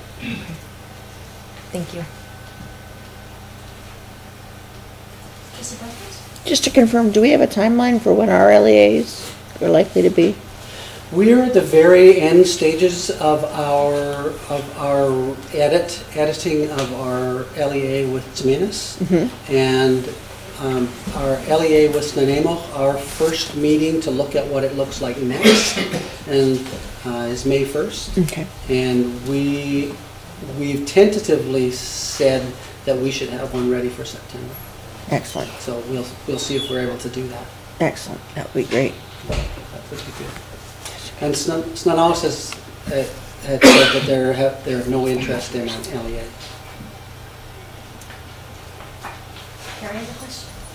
One would think I would know the answer No? to this question, but has there been any more clarity around whether or not the transportation piece is going to be funded, or whether it's not new money? No. No more clarity around that. I thought that might be a question around the table. But I'm over there on the 16th, so I'll bring it up at that time again. I'll probably get the same multiple answers that I get from each person that I ask, though. Okay. All right. Any last call for questions? You good? All righty. Well, thank you very much.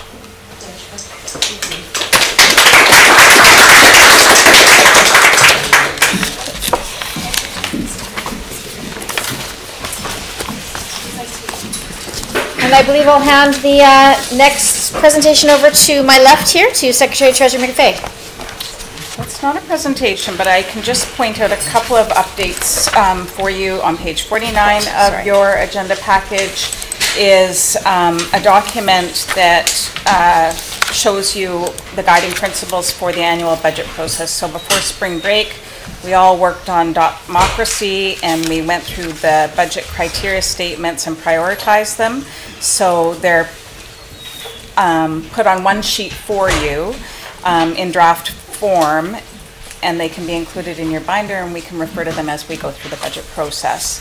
And then on the next page is an information sheet with regards to our budget engagement process. I believe that Karen has handed out an update, because the original one that ended up in your package had errors in it. So my sincere apologies. An unedited version got into your package, but you should all have a corrected one now. But it outlines essentially our engagement process that's starting this month. It will include, as Director of Communications, Virgos has indicated, engaging with the public through social media, through a survey. We're going to host an open house, and we're also going to do an invite session on April 16th. So I won't spend a lot of time on that unless you have questions, because I know it's a long evening, and we have facilities up next. Trustee Not a Berzovich? question, but it'll be just a quick comment, just that I looked again over the engagement. Public engagement plan, and I really like it. And I would say, just based on personal experience and talking to people, that we will get more participation for a Facebook Live than a Twitter Q&A. People find Twitter very confusing. So why? Any more questions? No, like Twitter's the best thing ever? Because I like Twitter. I'm all over Twitter. So, okay. Alrighty. And then I believe we've got facilities up next. Our Director of Planning and Operations, Sabo, and a crew.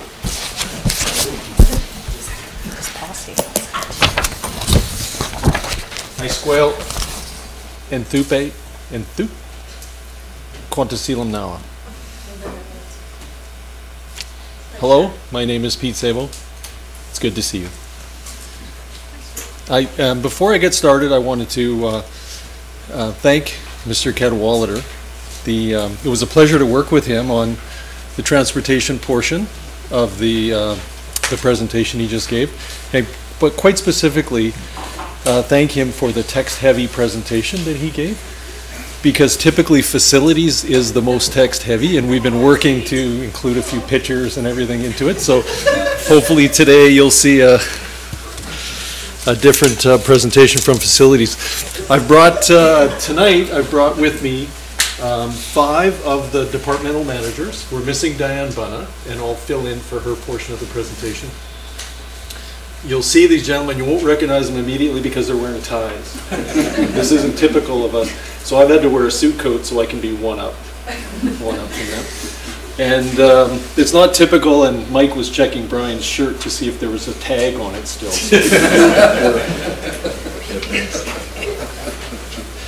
I know it's late, so we'll try and keep it light and keep it moving. And what I'm going to do is I'm going to work through my portion of the presentation, and then I'm going to bring up the managers one by one. I'll introduce them, let them do their portion, and bring up another manager.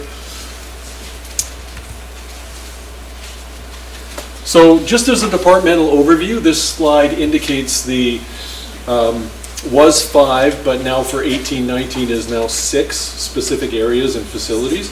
So there's operations starting at the top right, operations, energy management, planning, maintenance, grounds, and projects, transportation, and for 18-19, special projects category, which we'll discuss a little bit more in detail. Oh, I should point out here, some of the work that we're doing in the department for the last few years, and we're continuing to drill down, is working with the board's goals and understanding how we support the board's goals in more detail. And I've highlighted a few portions. We're quite familiar with students' unique needs, not only as individuals, but as groupings of students for programs, etc. The continuous improvement, while we're not necessarily in the instruction and assessment, we are building in continuous improvement models, and I'll speak about that a little bit on my next slide. We're starting our journey in reconciliation and learning more about organizational efficiency and actually how it balances off against student learning. Can't always be as efficient as you want. You have to make sure that you accommodate the appropriate learning environment. This slide I like to call the service review cycle, and a focus of mine for 18-19 is to be to work with department managers to strengthen the cycle to improve our service. And so we've been working a lot with respect to data gathering and making sure we're collecting the appropriate data, reviewing that data and using it in our program and budget reviews. That forms our budget reallocations and requests, and we match that up with department and management goals, and we take then the approved budgets out of the budget cycle and we look for effective management of those budgets and start the cycle again. I should mention, please feel free to ask questions as we go. The topics are quite diverse, so don't save them up. From my office, there's a few things that I wanted to mention that I've been dealing with in 18-19. One of them is recruitment and retention of staff, and you'll see through the presentation that this affects a number of departments. Our planning department, our maintenance department, our operations department. Quite specifically, my work has been assisting managers on their plan B. In other words, what are we going to do because we can't recruit the people that we need to support the district? And so we can't leave positions vacant. So we have formed plan Bs in every case so that we can continue to deliver the services while we're looking to recruit the appropriate individuals. We're working closely with learning services and corporate services on improvement of project processes to make sure that we're gathering, reviewing, and approving the appropriate projects to support other departments' goals. We've been working to advance timelines for space provision projects. So discussions earlier in the year In fact, we started last September, October, talking about space provisions for September of 2019. We're also working on creation of flex spaces to assist with growth management, and I've talked about that before, about how we're using computer lab conversions to offer a buffer space in schools for surprise divisions, I'll call them, that we don't have a permanent classroom for yet. We also were working for replacement programs to support maintenance activities. So quite often maintenance activities get intensive for certain bodies of work because the systems have reached the end of their life. And so ensuring that we have appropriate replacement programs minimizes the amount of maintenance we have to put into those programs. You actually have a list already, so Trustee Brozovich actually is ready to answer a question. With regard to recruitment and retention, are there any particular areas where we're particularly having difficulty with recruitment? I think it's really spreading. Okay. It's really spreading across the organization for facilities in the department. I think my sense of it is it's going to get a little worse before it gets better. We're having trouble with excluded staff, technical staff, and trade staff, quite specifically in the facility. Just in terms of the people aren't out there and They're not being trained quick enough to be available to us, or they're taking other jobs because any sense of the reasons why? Well, we're not getting the number of applicants. That's or what I the was quality trying to of get at. applicants. Yeah, the quality of applicants and the number. Okay, thank you. That's what I was trying to get at. And before you move on, Trustee Keller also has questions. Thank you, Trustee Stanley, through the chair. So this might go beyond the scope of what we can talk about tonight, but what do we do in terms of asset management planning here, and how do we link that to the budget?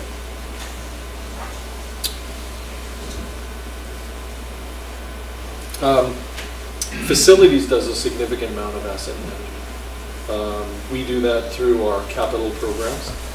There's also a second level of asset management, if you will, where we're looking at surplus properties, surplus buildings, identification of weather, forecasting through long-range planning.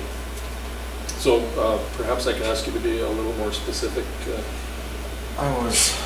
If I may, as a follow-up, I was thinking more along of the full life costing of an asset and its replacement year and its depreciation and ongoing maintenance related to specific equipment and materials. Mm-hmm. So we look at those on a number of different, and perhaps I could give a couple of examples. We've been working with the Ministry of Education. They've got a capital asset management framework and capital asset management system, and they give a facilities condition score, what we call the VFA score. And we've now been audited by the district twice, and I think it's twice over a period of 4 years, and they specifically visit all of our facilities and make a list of all the systems and the condition of those systems, and they rate them with respect to the percentage of their life. We use that data, Mike Ross uses that data in detail to help inform how we spend our capital funding. We get annual capital funding from the ministry called the AFG, which we reported out. We also get other capital opportunities for capital submissions. We also use, separate from that, we get information through our maintenance department. Greg Patterson will talk a little bit about that, where our tradespeople report the condition of assets, and then our maintenance people help us understand in more detail how those assets are working or not working and when they need replacement. There's also equipment in schools that we'll touch on a little bit that we're also working more to have inventories of and to look to having sustainable replacement plans. That's what I was getting at. Thank you.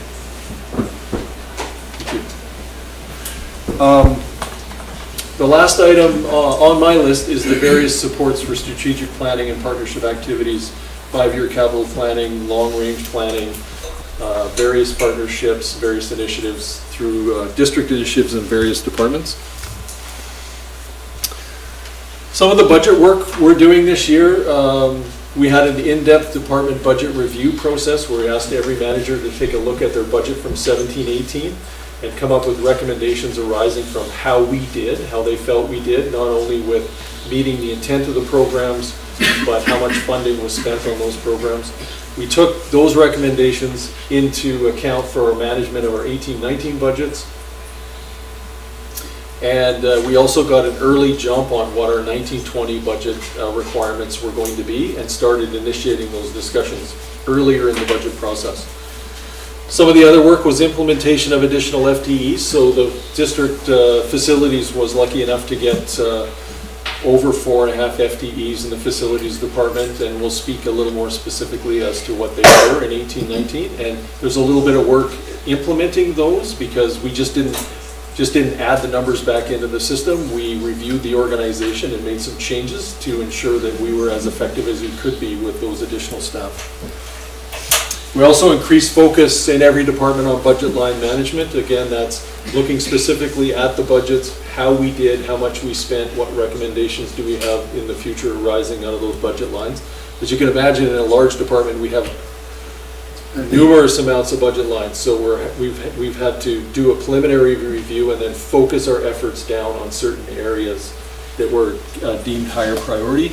We did as other departments did, we did a departmental goal setting exercise and ensuring that the managers were clear on what their focuses were for 18-19 and also going into 19-20.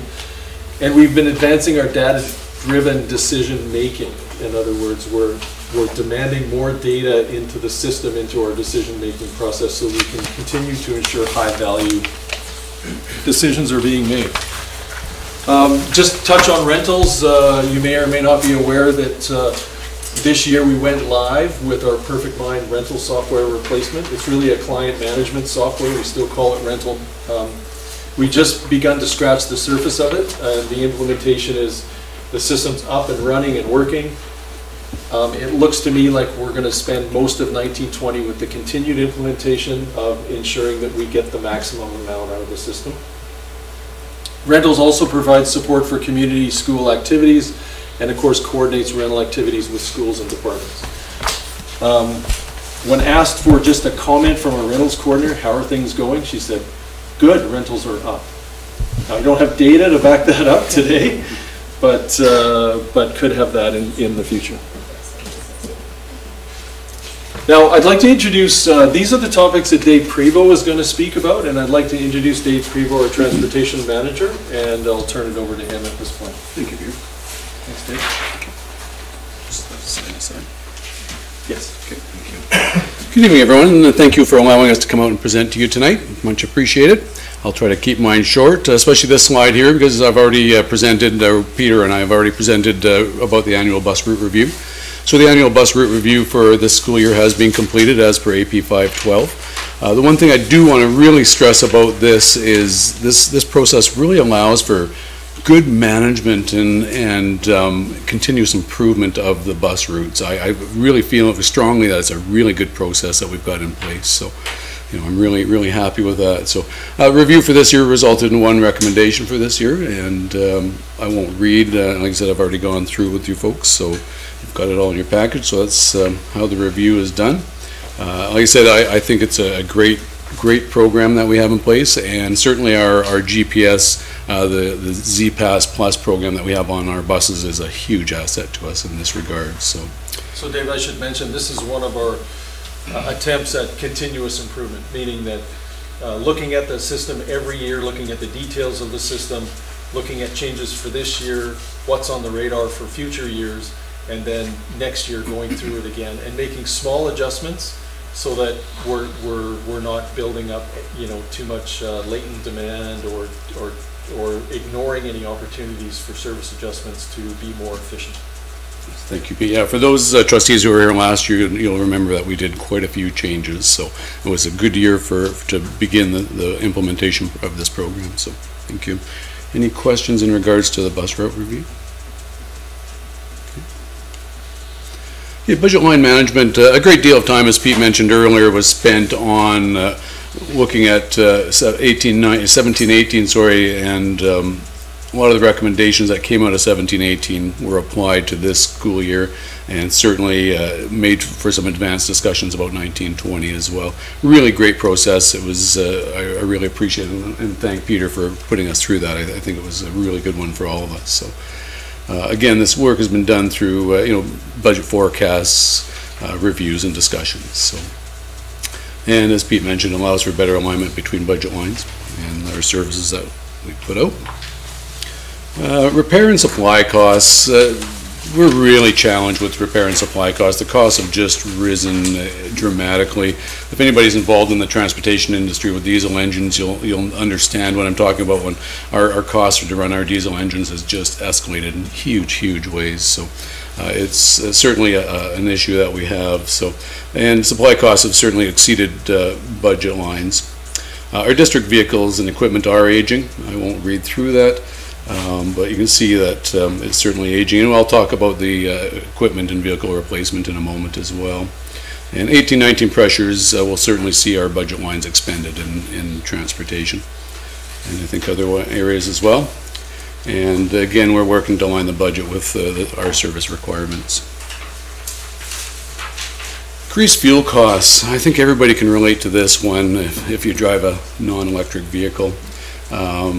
They're rising steadily and expected to just keep going. And cost of fuel, as you can see, we're paying in 15, 16, 79 cents a liter. We're, when I did this slide, we were at $1.16, and I'm pretty sure we're higher than that now. But you can also see in 15-16 we used almost 232,000 liters of fuel, and this school year we're projected to use about 224,000 liters. So I think through our more efficient vehicle and equipment replacements, that certainly our fuel usage is declining, and we've also got a couple of less vehicles on the road as well. And certainly an effective vehicle and equipment replacement program helps us minimizing our operating costs. Okay, thank you. Yes, by all means. Thank you, through the chair. So just a quick question. Are we part of a bulk fuel purchasing program at the provincial level? Or Correct. Is it, yes, we are. Yes. Yes, it's a provincial buying group. One follow-up. You talk about the cost of fuel, the cost of having an aging fleet, and the need to have a replacement program in place. Is there such a thing now as electric-powered buses or hybrids that could? There certainly is, yes, but they're so high priced. They're Does kind the cost of of fuel justify the replacement? I haven't done that kind of homework, but I would expect it likely would over the lifetime of a bus. We have a bus generally for 19, 20 years type of thing in our fleet, so it could. But the initial outlay is huge. And before I move on to Trustee McKay, which I think I saw in my peripheral vision, you had a question. Okay, I check out my Facebook page. I just posted something. Okay, Trustee McKay had a question. Okay, first part of my question was asked. I'm curious if you can, thank you, through the chair, is there a cost difference that you're aware of between repairing electric versus repairs on diesel? It's hard to say, I don't have that information. We've only got one electric car in our district, and certainly the repair costs on that have been fairly minimal. So I would expect, what I've heard, and initially hybrid buses didn't work out really well. I had a friend who tried one out in Quesnel School District, and it was not very successful at that time, but that was a number of years ago, so I do apologize, I do not have that information. That's okay, thank you. Trustee O'Neill, is that a signaling a question, or? It sure was. Thank you, through the chair. Part of my question was also asked, and it's in line with sort of this theme. I guess my question is, if there is that you're aware of, or if it's something that the district could look into, some sort of incentive around looking at replacement of the buses as they age out. And I'm not sure, and I'm not a transit user myself, but I'm thinking that the city of Nanaimo, the buses are part electric. Compressed natural gas mostly. They are mostly gas? Mostly compressed natural gas, yes. Okay, and so I guess I put it out there that if there is an incentive, which I think in this day and age there should be, then perhaps we should be looking into that as something to consider moving forward, right? Sure, no, I agree. Sure. So the district was an early adopter of an electric vehicle in our fleet. So we have a compact car And we put in, we participated with the City of Nanaimo and other agencies, and we put a charging station in at NDSS a number of years ago. We have a charging station outside our office for the car. We have been sort of piloting it. I believe the district is a good candidate for having an electric fleet, at least for the service vehicles. We are continuing to look at electric in the district, and it's certainly coming on the radar. When you consider that most of our vehicles are traveling from a central yard, they're plugged in overnight at the central yard, and then they're going to a school where electricity is available, that it just seems something that ultimately we're going to be at. Dave has been keeping an eye on developments in compressed natural gas and opportunities for that. He assessed compressed natural gas a few years ago. He'll also speak a little bit about diesel and the direction that he wants to go in, because the technology and the costs are not quite there for electric buses. But we are continuing to sort of keep an eye on the system to see when there's the opportunity to jump in at a cost-effective price. Trustee President? Thank you. I think mine may have been answered, but I'm going to put it out there just in case. In terms of our replacement, is it basically just up to us when we feel it's time or does it does go through the It's all through the ministry, It yes. is through the ministry. Yeah, our large buses are 15 years plus 450,000 kilometers, and our smaller buses are 12 years and 350,000 kilometers. Okay, that's what I thought, but I wasn't sure. Yeah, So and they they have- give us just a certain amount of funding for them as well. So if we want certain options, we have to pay out of pocket for those. So that's, yeah. Yes. Thank you. Yeah, so should I say something about the proposed bus or no? Before, I would say we have one more question. Okay, and then sorry, Trustee sorry. Kay wanted to follow up or ask something? Mr. Primo just answered my question. Oh, there you go. Okay, perfect, perfect. Okay, we'll carry on then. Okay, vehicle equipment replacement program. So we had a pretty in-depth review and analysis in 2010, and between 2010 and 2014, we replaced a substantial amount of vehicles and equipment. After 13-14 school year, vehicles weren't replaced as we would like to have seen. They were more on a sporadic basis, and a sustainable program was restarted this school year. So, and again, effective replacement program minimizes our costs. So.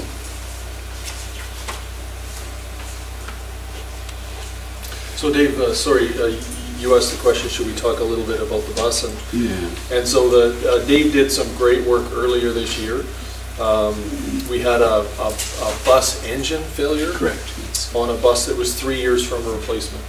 And so Dave quickly realized that the cost to the district to repair that engine was going to be in the tens of thousands of dollars, and contacted the ministry. And in working with the ministry, Dave secured agreement that they would fund us a replacement bus in the upcoming capital announcement, which they did. So Dave put a spare bus in the fleet, which we've been using until we can order and get this new bus. And so while we're still reviewing the specification of the bus, Dave is recommending that we move towards gasoline engine versus diesel. And he's also recommending that we go with a smaller capacity bus rather than the diesel rear engine bus with the front engine more conventional 77 passenger versus 84. So we're going to continue to review those specifications and look towards ordering a bus as soon as we can. Thank you.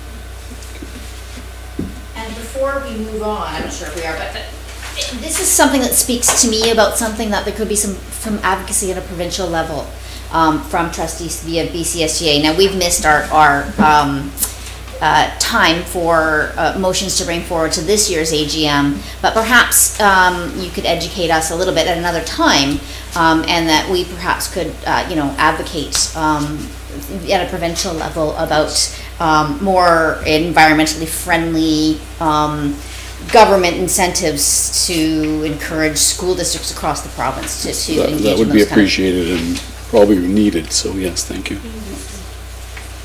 Yes, Clean BC, yes. So put that on your to-do list if you can. Okay, If will I do. can say that, Thank which you. I can't, but I'm going to. Thank you so much. And Ms. Trustee O'Neill. Well, thank you. Through the chair, I just more of a comment that I imagine this is a very big project that we would be embarking on, because I'm thinking of the transition for the folks that do the work, that do the maintenance on these buses. We're talking about changes in that regard too. So I don't know if you want to speak to that a bit, but well, that could be a pretty big topic as well. So yes, maybe another time. Yes, thank you. Okay, thank you. So student management, we're working with the bus drivers in professional development for them, and in regards to working closer with the schools, trying to better align our practices with the school practices in classrooms and schools. And so we're working with the principals and school staff, and we're trying to give the bus drivers a better understanding of student management and working relationships, and improve our level of communication with families, and just improve our customer service with for our students and such. So this is a long-term project. We have it underway. We've done some good work, but it's years of work to get where we want to be. So it's just an ongoing program that we're quite excited about, and thought we should mention it at least. So. Questions in regard to that? Now we're into the maintenance department. Thank you, David. Thank you. So next up we have Greg Patterson, who is the acting maintenance manager. This is because Brian Hackwood's been seconded, if you will, into the special projects role, which we'll talk about a little bit later. So Greg will talk about a few items for us today. Sorry, thanks, Greg. Oh, this one goes forward. Good evening. Thank you very much for giving me the opportunity to speak tonight. Tonight I'd like to talk to you about our stoplight chart. Pete talked earlier about data gathering. Over the last couple of years we've done significant data gathering in the maintenance field. Basically the stoplight chart, red reflects to work that we're not able to get to. Yellow, it's hard to see. I can't even see that myself. Sporadic, it says. Work that gets in some way partially or sporadically addressed. Recent PMs are helping out in that area. Just as an example, in our learning services carpenter and our PM electrician. The green light is the work that we're actually getting to. So through all that data that we've been digging down and collecting, touching on the different trades, the learning service carpenter kind of reflects on that in a roundabout way. A year or so ago, we had a lot of pressure within the classroom itself, and the learning services carpenter was given to us. Oh, yeah, I could do that. Sorry about that.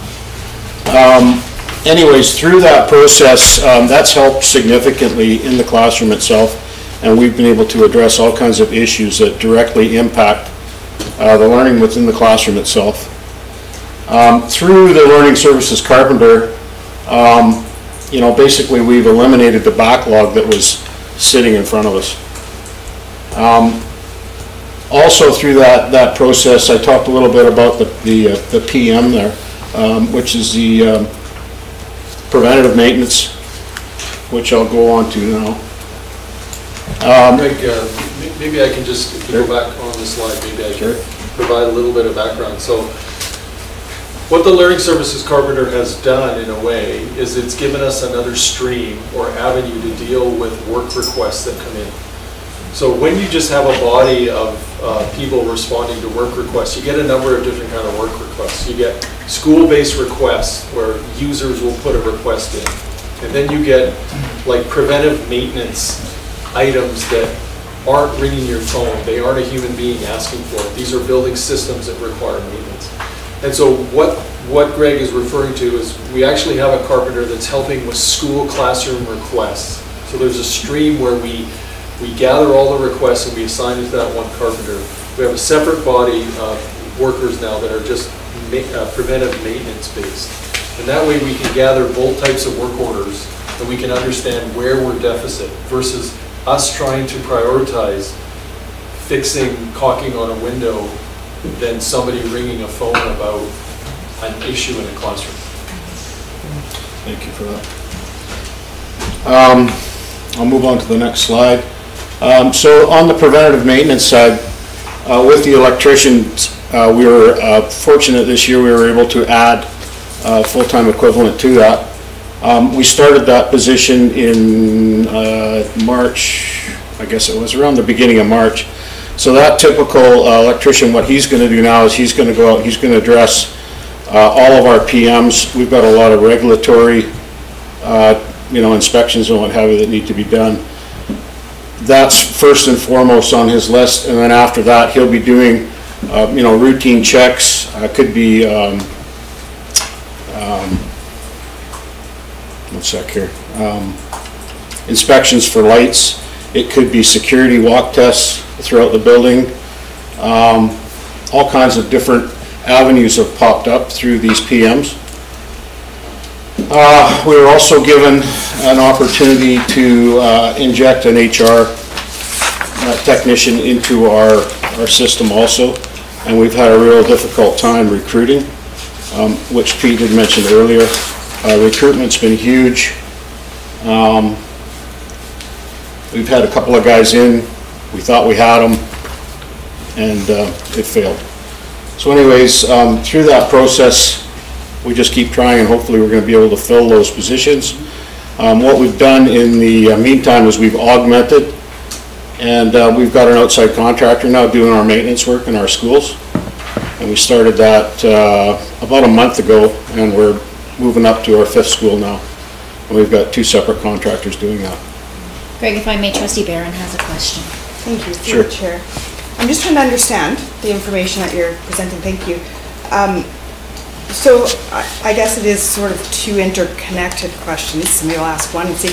The learning services carpenter that we're talking about, is that the equivalent of a preventative maintenance electrician? And are we talking sort of a similar role? No, they're actually they're 2 different entities. The learning service carpenter is directly dealing with the classroom itself, right. Like inside the classroom, the needs within the classroom, requests that come within to support the classroom and the operational needs of the classroom during the day.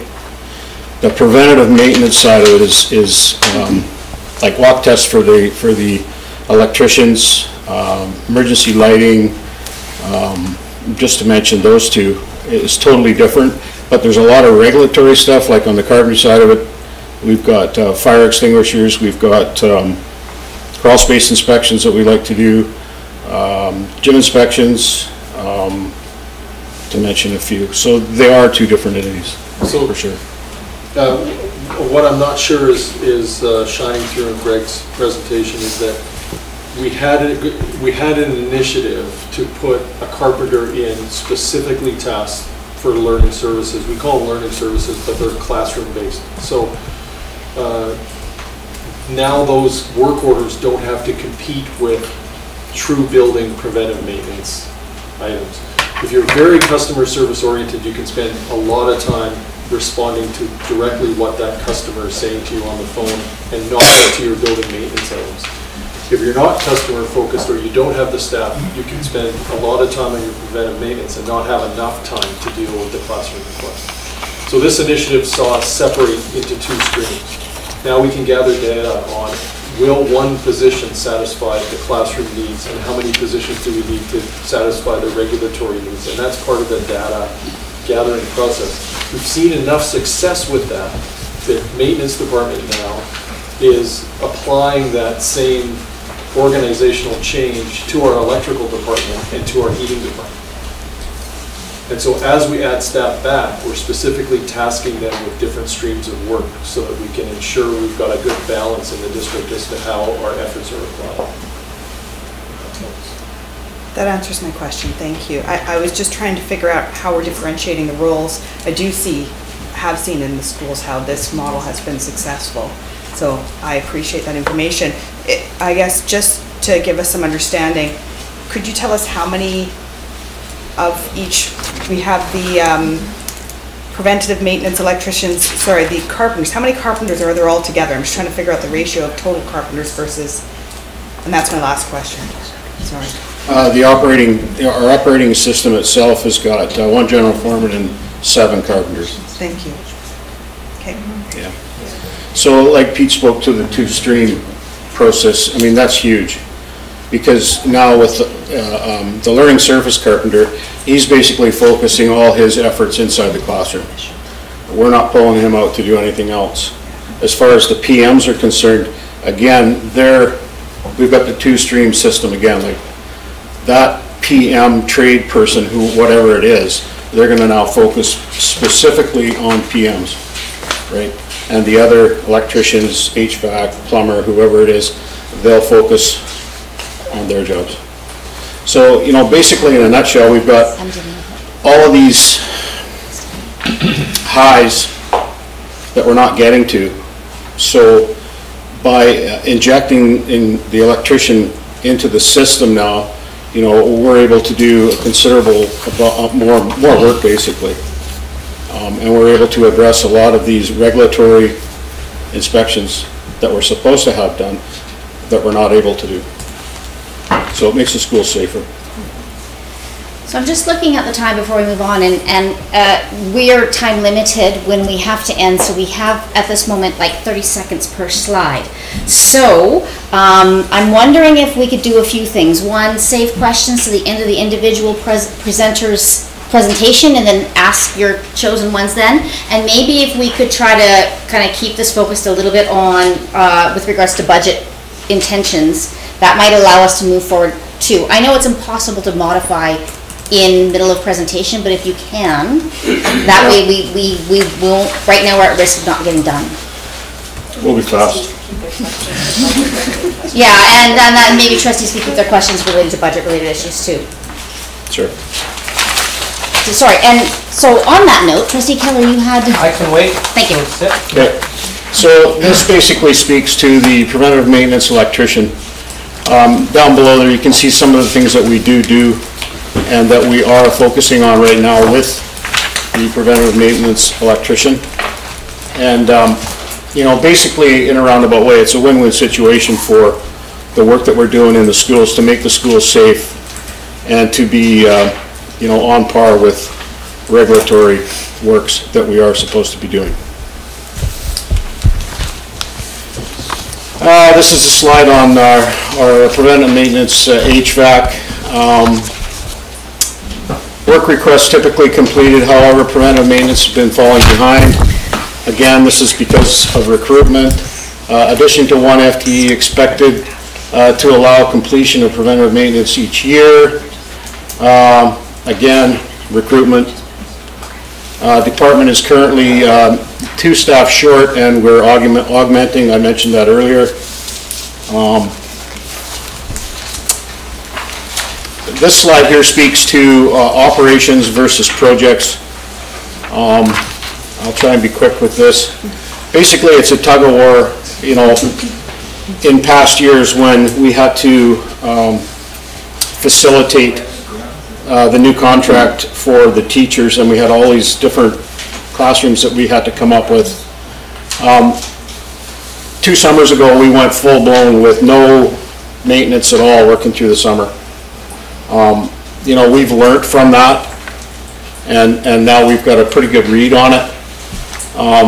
We try and backfill, and we're trying to keep that from happening.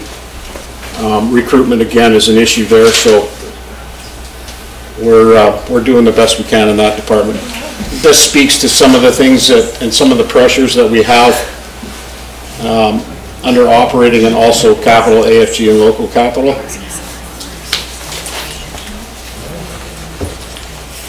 Resource management, spoke a little bit to that, moving sources around, augmenting pressures, completion timelines, budgeting pressures, again, trades recruitment. So what we've got and what we've learned out of gathering all this data is that the maintenance work order system and the preventative maintenance work order system both are going to benefit hugely from this, giving us a better model for the school district itself to be able to produce good quality work and to address work orders and preventative maintenance work orders. Basically, we're going to keep collecting data, and areas we're going to keep an eye on are grounds and carpentry. And this PM model, we want to look at maintenance and grounds in general and implement it throughout. Thank you. So Greg, thank you very much. And how it ties into the budget is essentially we're not coming forward and saying give us more tradespeople. We're taking a hard look at the data. We're understanding by department, by category of work, by stream of work, exactly where the pressures are, and then judiciously coming forward with requests for staff and specific bodies of work that need addressing so the district can understand what services it's buying when it gives a budget increase. So that's part of the process. Any questions? Trustee Keller actually had a question. Thank you, through the chair. So you had mentioned in your presentation that some of the work is contracted out. And I'd just like to know if we have data on how much that costs to do that and what services are contracted out. Yeah, we're an HVAC contractor, HVAC-R contractor right now to do maintenance within our school sites. We're paying $95 an hour to get that work done, to get this actual service work done in those schools. So they're going through and they're looking at air handling units, they're looking at belts, they're looking at pumps, they're looking at fan units. So it's significant. If I may, just to follow up, is that a position of a skill set that we couldn't fill ourselves? Yeah, that's where the whole retention thing is. We've gone out twice trying to fill positions, and both times we failed. So it's kind of worse than you want to imagine. Like, we determined in gathering our data that we needed 3 HVAC-Rs in our system, not 2. So we took one of those FDEs in 1819 and we allocated it to HVAC-R.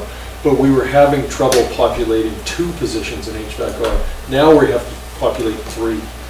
And so therefore the plan B is required, which is we can't let these systems go unmaintained or else we don't have proper ventilation and proper heating and cooling, et cetera, in our classrooms, computer labs, refrigerators, freezers, all of that kind of stuff. So we have to augment or look to contractors to help us. And does that cost us extra money? Yes.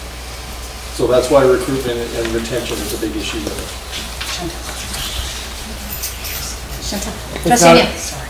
It's not a question, it's a motion. Okay. I would like to make a motion to extend the meeting for 15 minutes. Do we have a mechanism doing that? Well, we don't end at 8:30, we end at 9, right? End at 9. Oh, we're good. So let's stop at 9. Okay, sorry, I was, yeah. When you said 30 seconds, I'm going, okay. Any other questions? Yes. Hi, through the chair, please. I didn't see any information on the grounds.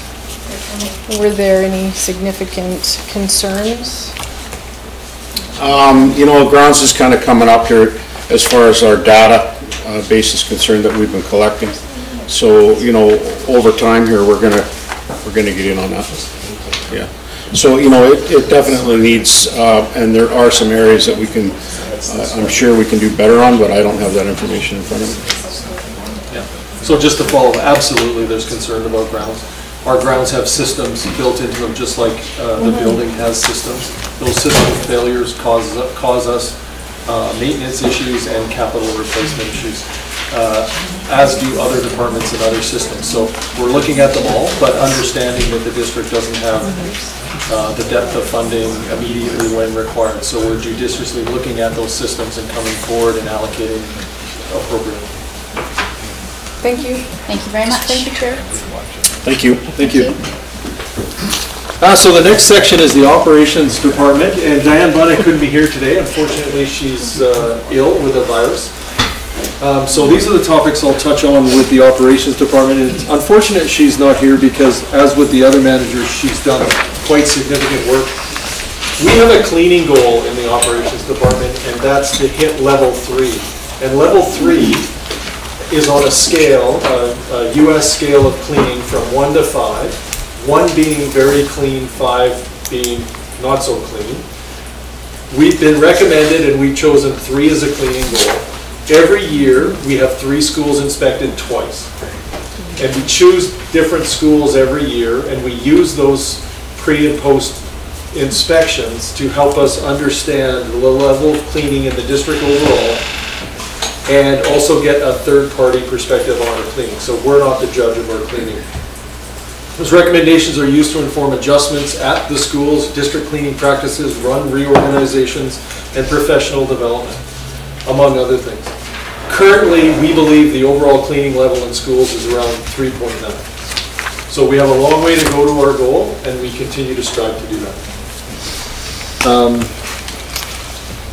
One of the things that can work against a goal like this is if you grow space, which we have been recently with SCC and other enrollment increases, and you don't proportionally increase the FTE and custodial. So if you leave the FTE the same and you grow the space, you have less custodians per square meter, therefore a harder chance of reaching your goal. We've been very successful the last 3 years, 2 specifically, and discussions this year with respect to keeping that baseline the same so that we have the same FTE per square meter, and then we can work on adjusting the system, the efficiencies of the system from there. So we're trying to keep that benchmark in place. As I indicated before, all of our departments are focused on replacement, sustainable replacement programs, and so we've been delving into and have various levels on the continuum of success of replacement. In Dan's department, it's blinds, drapery, auto scrubbers, entrance mats, and general custodial equipment, making sure that it's the right ergonomics. Auto scrubbers allow us to better support the cleaning goal and reduce repetitive injuries, etc. Typically, a department like Diane's, if they're responsible for cleaning and maintaining the blinds, they'll come forward with the recommendations for the replacement program. We've calculated, based on costs and the age of the blinds, that we need about $160,000 a year for blinds replacement. We've been in the order of about 50. So a little bit more work to do and ensuring that our blinds are up to date, as an example. Operations department does some great work on professional development, and they upped their game a few years ago when they switched to the team model. And we changed the whole way we clean, and we ended up with pairs of custodians rather than custodians alone in schools. So 2 custodians clean 2 schools. They go to 1 school at the beginning of their shift and 1 school at the end. Diana's continued the professional development that we started and included activities that you can see here. Quite recently, we worked with CUPE and on one of their Pro D days, and we're offering all of the employees in the operations department the building service level certification #1. So that way we can ensure that, again, there's a baseline of knowledge with respect to our custodial staff. One of the other areas we're looking at is succession planning for the manager in the operations department. We did get an assistant operations manager in 1819, unfortunately having a problem with recruitment. So we've got a plan B in place as we continue to look and to attract an assistant maintenance supervisor, operations supervisor. Any questions? Yes, Trustee Barron had a question for you. I'm processing my question now. You know what? I think you've answered it. It's okay. Thank you very much. Okay, thank you. Yeah. And actually, one more, Joe. I just wanted to know if you felt that the FTE for custodial is currently meeting the needs of schools. I'm going to have to say that generally, overall, that I believe we're meeting the basic needs of the district. That there are pressure points, that we do need to keep up with our baseline in our inspections, and we do need to consider, as a district, do we want to work towards a substantial improvement towards the cleaning goal? However, we do not receive daily substantial complaints about cleaning. We're addressing the pressure points, and with the increase and the changing of the duties and the reorganizations and the efficiencies, I think we're keeping up with the demands. So now I'd like to pass it to Rob Lumsden, and Rob Lumsden is our energy manager. Hello everybody, and thank you for your time.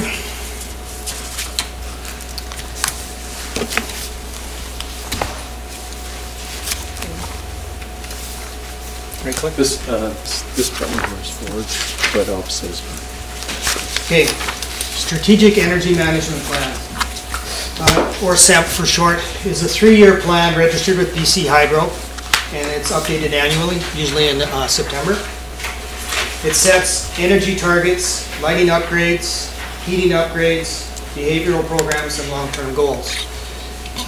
Incentives from BC Hydro, along with new technology, has allowed us to update our lighting systems, saving on energy, maintenance costs, and providing better lighting spaces for our students. Upgrading our HVAC systems, which is heating, ventilation, air conditioning systems, allows us to save on greenhouse gas emissions as well as utility costs. So the SEMP allows us to be forward-thinking in our planning, and results are then tracked and analyzed. This is our structure. On the top left-hand box up there is the people that we have to have on board to have a successful energy management plan, and it's actually most of the people in this room. Operational, everybody in the school district has a role in energy management. The custodians can help us out by telling us if an occupancy sensor is not working in the classroom, then the electricians can go and repair it. The IS department helps us with networking thermostats. We've got thermostats, wireless thermostats, and portables now that we can, if we have an event like spring break, we can just remotely turn all those stats down for the full 2 weeks and realize all those savings. So IS department helps us in that. The behavioral box, the energy cup is an example of that, and I'll talk about that later. Funding.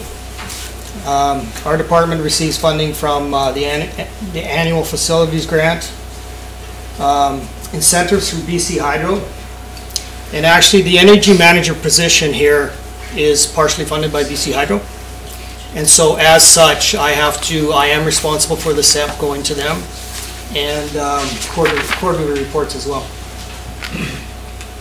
Excuse me.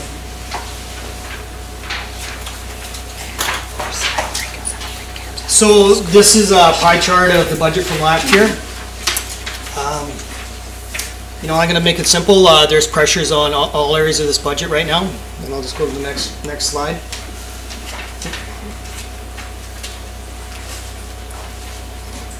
So, if you own a home or rent a home, then you know about utility increases. Water is increasing 7.5% per year for 4 years. City of Nanaimo. Sewer increasing 4% each year for 4 years. Electricity increasing, it's actually supposed to be 8.1% over 5 years.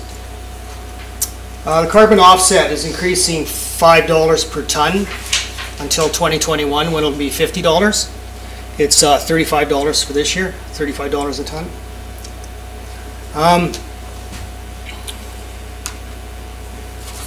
Excuse me. The price of heating fuels are market driven. So the price of natural gas in BC is very low right now because it's a surplus. It's expected to stay low until an export facility for LNG becomes a reality. So natural gas prices are expected to stay low. That's going to allow us to reallocate funds to cover other utility increases for the year.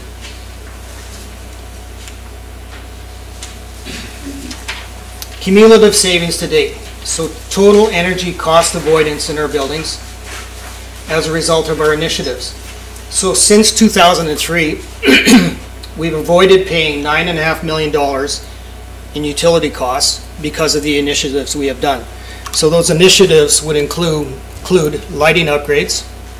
So there's been successive generations of lighting upgrades, behavioral changes, different ways of doing business, schedule changes.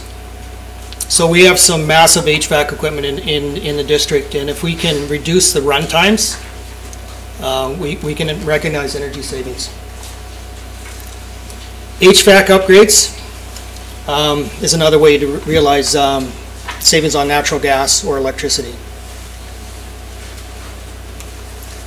So here's an example of an HVAC upgrade. Last year we had a technician doing some maintenance at Cinnabar Valley School, and he found that there was a hole in the firebox, so we had to do an upgrade. So 2 inefficient boilers were replaced with condensing boilers, 3 condensing boilers that were 85 to 90% efficient. Greenhouse gas emissions were reduced by 20 to 30%. That supports the district direction of becoming sustainable, both financially and environmentally. So how do we measure that change?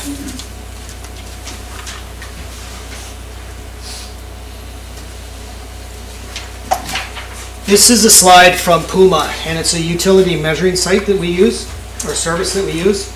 And this is for Cinnabar Elementary.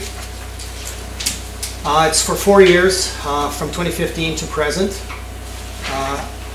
It's got 3 lines on there. One's electrical, one's natural gas, but we'll concentrate on the green line, which is energy total. So our EST, Environmental Systems Tech, places annotations on these graphs every once in a while. So it just means we've done some sort of operational change or some sort of service change. And so at A right there, he had been in the school, he recognized something was wrong. We had to do, actually renovate a bunch of ductwork that was there on the return air. And the result was we could bring in less fresh air, and we realized savings. So we didn't have to heat up that fresh air, that outside air. So we realized savings there. And it had okay, the uptick, we want to be uptrending on these graphs. Uptrending means we're recognizing cost savings. So the annotation at D, we actually did a lighting upgrade at Cinnabar Valley School, and you can recognize that the graph is rising. At E, we put network thermostats in on the portables there. There was about 4 portables there at the time, or 3 portables there. And but we also, at the same time, we added a portable. So everywhere we added a portable, we can actually see a downtrend in the electrical line, because it's an extra load we're adding to the site. Okay. Now at I, that's the boiler that we were just talking about. So we put in more efficient boilers, and you can see that we don't have a whole lot of data so far, because it was just the work was completed at the end of last year. But you can definitely see that we have cost savings.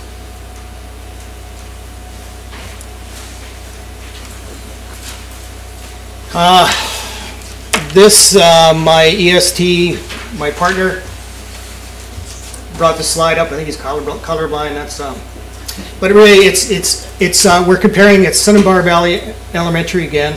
We're just comparing fuel total, electrical, over 4 years. But the important thing here is it's weather normalized. So Puma allows us to take weather out of the equation.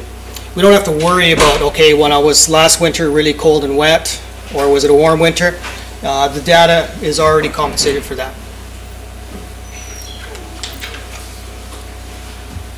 Energy Cup Challenge. Competition where students are awarded points for energy saving activities. Emphasis on education, forming habits, and spreading the word. So these are 2 examples of campaigns that the schools actually took part in. Lights out lunches, pretty simple. If you go through the school, all the students have the lights out while they eat lunch. Turn down the heat, throw on a sweater. The school requests for a period of time to have the heat turned down 1 degree, 2 degrees, or even down to 16 degrees, which is our night setback temperature, and they wear sweaters. So the school can earn points by doing these activities. Other campaigns were winter shutdown. So students go around and they unplug space heaters, they turn off computers or other electrical loads. Heater trade-in. Schools that are taking part in this campaign can turn in 1200 watt heaters for 170 watt heaters. My office is full of heaters right now, actually.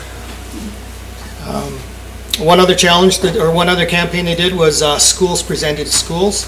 I know Departure Bay actually went to Seaview, and they put on a presentation about energy management, and so they gained points from that.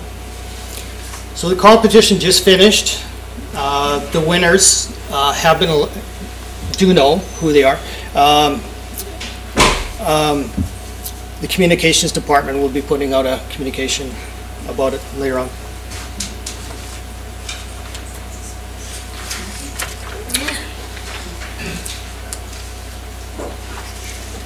So the carbon tax is designed to reduce greenhouse gas emissions and spur innovation. This month, I will be responsible for reporting out on how much, to Clean BC, provincial government, on how much paper we use and how much of it was recycled. Recycled paper has a different footprint than raw paper. How much? Oh, I'm sorry. We're done. Wow. Don't go back. Don't go back. Go forward.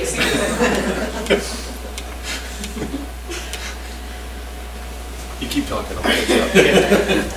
Got new water too.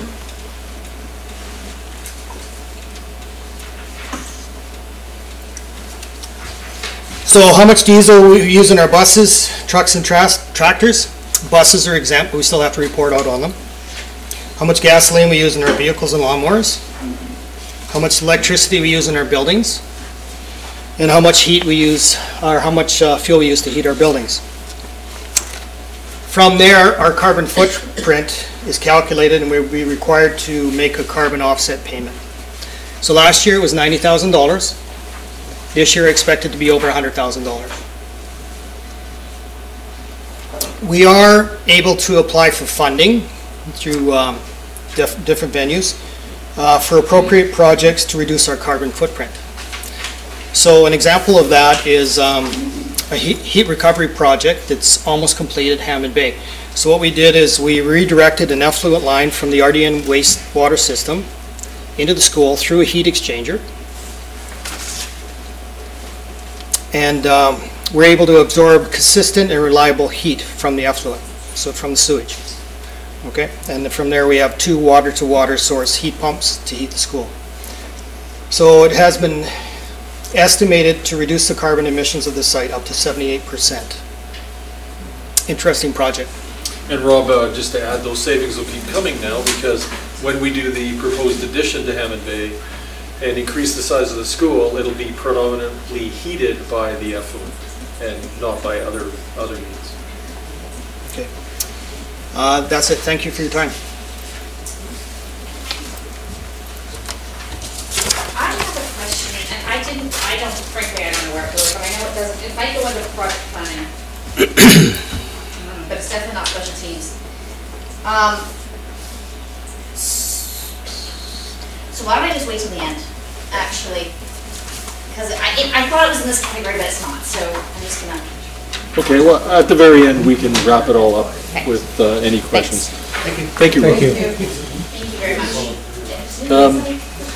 So next I'd like to introduce Mike Ross, and I believe last time you saw him, he spoke about the annual facilities grant.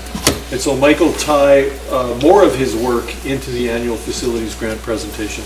Or not tie, because I didn't get the memo. No tie. Anyway, good evening, everyone. Thanks for listening to me speak about the planning department.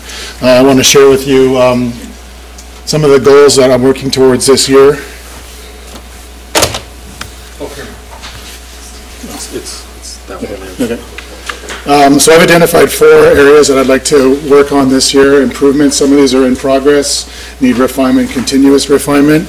The first one is the project planning process, project delivery support, touching on what Pete and a few others have mentioned to do to the recruitment issues. Sorry. Staff training and professional development as a way to mitigate recruitment issues within our department. And looking ahead at some of the major capital projects that we have and how we're going to resource those and deliver those projects effectively. So project planning process, we've begun to develop a 5-year master project plan which encompasses all school sites, buildings, similar to what the ministry asked us to do with our capital plan. So we're looking out 5 years from a district. We're looking out at each school 5 years. That project plan includes project requests from schools and encompasses all funding sources and capital programs for eligibility, AFG, SEP, all the capital programs. So through that process, right now we have 106 projects that are approved in principle for 1920. That means projects that are in progress, that we've been approved to proceed with planning and implementation this year. And outside of that, there are 300 proposed projects that are out in years 2 through 5 at this time. We've implemented an annual intake process at schools. We're going to limit the number of requests to 5 per school, and we're going to ask them to list them in a priority sequence and 1 per year. So that gives us an idea of what they're looking at each school for the next 5 years. And once again, to align that with an annual intake, so we've asked schools to submit their requests to the district or the planning department by the end of June every year. And that'll be hopefully an ongoing process that we can use to assemble all this information and vet. So Mike, maybe I'll just add that the amount of requests, the amount of capital requests that we get reflect the condition of our buildings. And we have some older stock of buildings. And so the planning department's been overwhelmed with the tidal wave of requests, where some schools have put in 20, 25 requests. And it becomes this exercise in list management, which eats up a lot of time because it's not very well defined. And there's so many projects on there, it's hard to wade through. So we're trying to minimize that, saying there's no way we're going to do your 25th project. There's no way we're going to get to your 5th project right away. So if you give us your top 5, you weight it appropriately, it gives us a better opportunity. You can understand with 45 facilities, you barely keep up with the top request at every school every year. There'd just be too many projects to manage. So, and that's one of the other things we're fighting, is that the number of projects that the system demands are so great that our ability to process them, the projects slow down.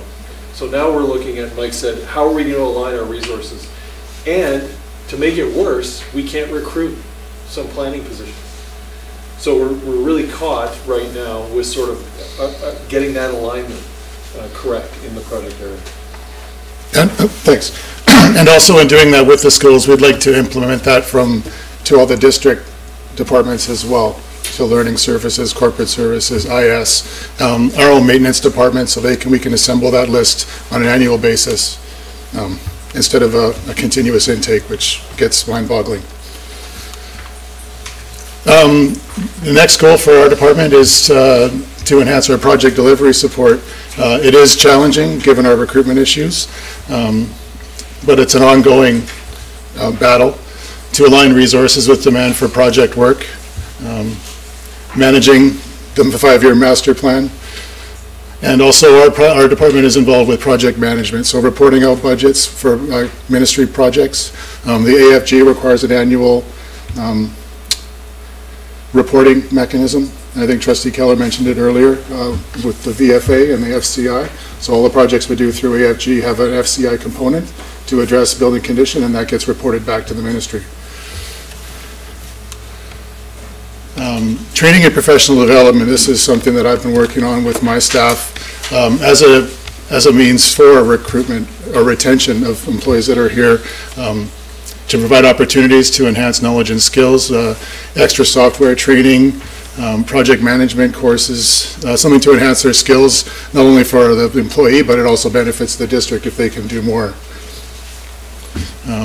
Career development towards accreditation, registration, coursework, we support that. Employee benefits with ability to grow within the organization. Also, what I didn't leave on this slide is I invite some of my staff to conferences so they can meet other district staff, similar roles in other districts throughout the province, meet other opportunity for networking, meet other architects, consultants, get advice outside of the district. And lastly, that we have, as I mentioned, we have some pending major capital projects that are going to draw some significant resources. So Hammond Bay, that's a $60 million project that's in the PDR stage. So that's going to be about a 2-year project, I would imagine. That's going to take significant district resources to just coordinate and and manage. We have seismic projects on the radar in PDR, so those will eventually end up in a construction phase that will require NLPS resources. And those capital projects will have a portion of that budget allocated to project management services, so we need to, if we've got the funding, we've got to find the people to actually do it. So that's it for me. So before you leave, we have 2 questions on the docket, so Trustee Newton. Thanks. Related to what you were talking about the number of requests that you're getting, are those related to the age of our building, or are they related to the learning transformation and the desire to have our buildings be updated to reflect new learning conditions, or both? That and more. Yeah. Because it also encompasses all of our maintenance, all of our building systems and maintenance. It encompasses school-initiated and school-funded projects, because they all require support, as well as the things we talked about, and probably a few more. Thanks. And I'm going to have to interrupt at this moment in time to entertain a motion. Trustee O'Neill, would you be willing to propose that we extend beyond our regular time? Sure. Yes, I will propose a motion to extend the meeting 15 minutes. Well, we are able to stay until 10. Depending on the length of presentations, but that's our maximum that we can extend, so we could specify, or we could just say we're going to extend the meeting. We're down to the last section. I would recommend that. So I can... A motion to extend the meeting. Thank you. Can someone, Trustee Brozovich, all those in favor? Agreed. So that was, I can't even think of the word, approved. I would like to take a 5-minute recess. We've been here for 3 hours. I'm sure that although almost every other trustee is left, I have not left to go to the bathroom, and I think some of the others might want to join me. So if we could take a 5-minute recess, do we need to vote on that? No. Great.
Almost. You're the secretary treasurer, it's fine. So we might just have to start.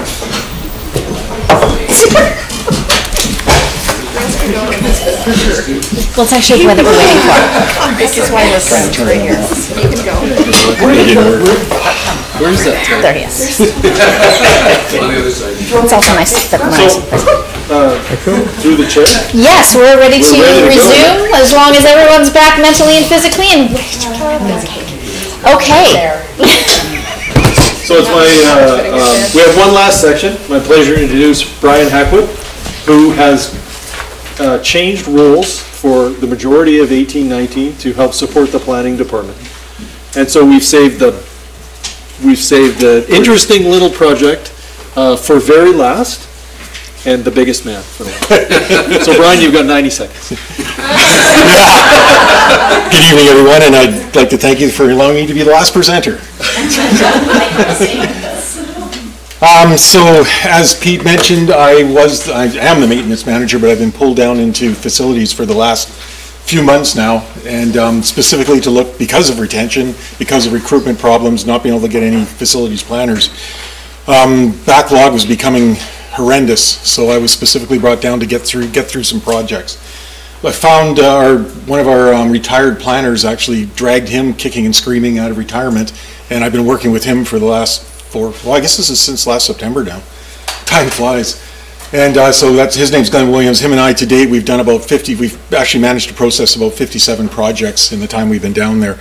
So it's been quite rewarding. We've just put our heads down and just plowed through projects.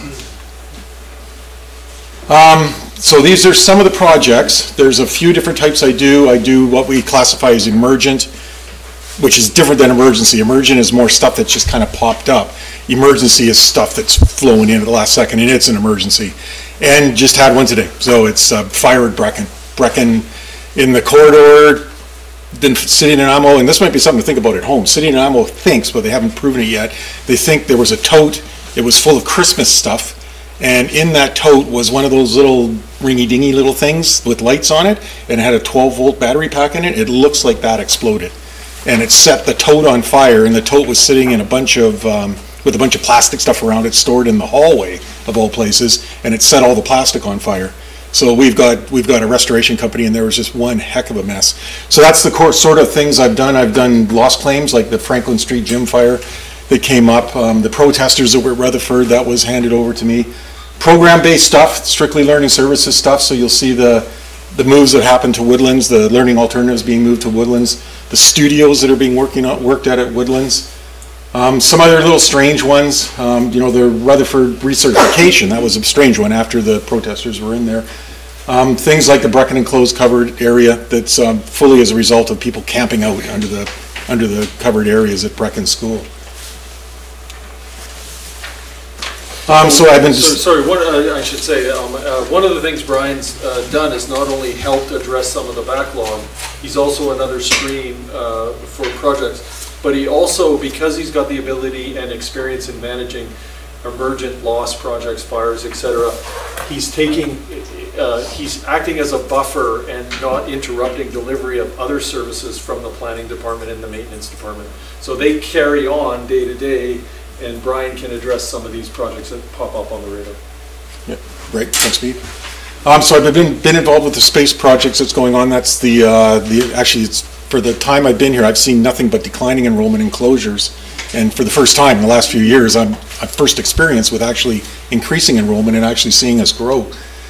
Part of that is just putting a bunch of portables in. So Mike Ross has ordered portables. Myself and Glenn, have put the designs together to install them at the various schools that they're going in. And there's more to come, which is the little exclamation mark at the bottom that Pete and Mike are specifically working on. Now there was quite the backlog of school-funded, school-initiated projects like PAC-raised money, and they had just been because we were so understaffed in planning, they've kind of fallen by the wayside. There's a full list of all these school-funded programs that weren't being addressed. So we picked those up. These were all from the 17-18 AFG intake. So there was a bunch of school-initiated projects that came. Learning Services was fully involved in Tim specifically, looking at these to see if they would be approved in principle. These ones were granted approval, so I went through about 15 school projects. There's still about 4 or 5 more to clean up. I'm doing those right now. And then we have about 20 that have shown up, 20 to 25 that have shown up with the 18-19 AFG intake, and those we're just starting to review. I was going to specifically talk about this one because this has just been a great project, and I'm just quickly run through this with your indulgence. This is the NLPS Learning Studios, we're calling it. So this is the joint project between NLPS and Learning Services, and it's being constructed at Woodlands. So we took basically a condemned portable that was at South Wellington and have stripped it right down almost to the wheels, and we're rebuilding it with our staff and with the Learning Alternatives construction students, and the program actually was moved to Woodlands, and they're helping us rebuild this portable. So I've just thrown in a few. I'll talk about this a bit. This was basically showing what we went through at first and planned to see if there was actually, things that they could actually have student could have some learning opportunities. So we went through and tried to decide what things we could get them involved in. It turns out to be a fair amount of work that they could actually be involved in. This is our schedule. There was a schedule based weekly because we want to have this ready for June 30th. The yellow is what we're through so far, and since I've done this, we've got probably through a couple more lines, and we'll track this right till June 30th to make sure that we get through, that we keep ourselves on schedule. Like, for instance, spring break, there's no students around, but we didn't stop construction. We kept working through, so this will be ready for June the 30th. So it's just to jump in, it's an interesting balance between ensuring we have a project completion date and sticking with it, and providing students with the maximum opportunity. If you go too fast, the students don't get the opportunity, and if you give them all the opportunity, the project would go on for a long time. So Brian's hit that right balance, I believe. It's been a great project. The kids that have been on the project have just been fantastic. The carpenter that's in charge, Steve Fielden, has just been having a great time working on this.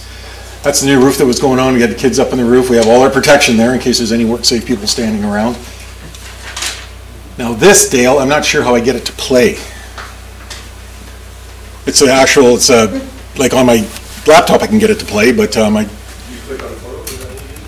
there's a bar there you can hit play with, so if it was on here I could just hit play. I went too far. Whoop, stole your thunder. Back one? So that's the one, yeah, but it's not showing up here. If I go down to it, nope. So I just need, like on that slide, if I was on it. So we're all the way down here then. It's like the last slide. But it's a great slide, you gotta see it. Oh, no, back up. That one right there. So if we just click on it, there's nothing in it though. There's the bar, so you just need to hit play. But how do we get that up there? Okay, so let's just, let's do this. Let's just sneak. There we go. And they were hammering like fools. We were putting a bunch of seismic strapping on, and he brought the entire class out and said, "Okay, boys, start hammering."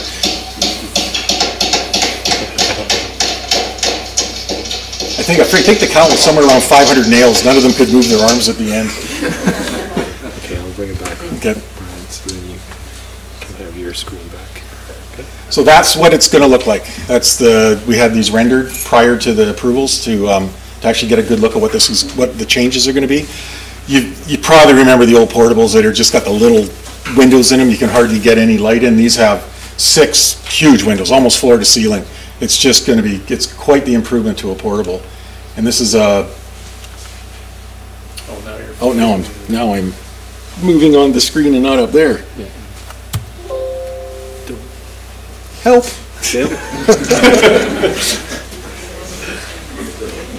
The wheels have come off. The wheels will come off.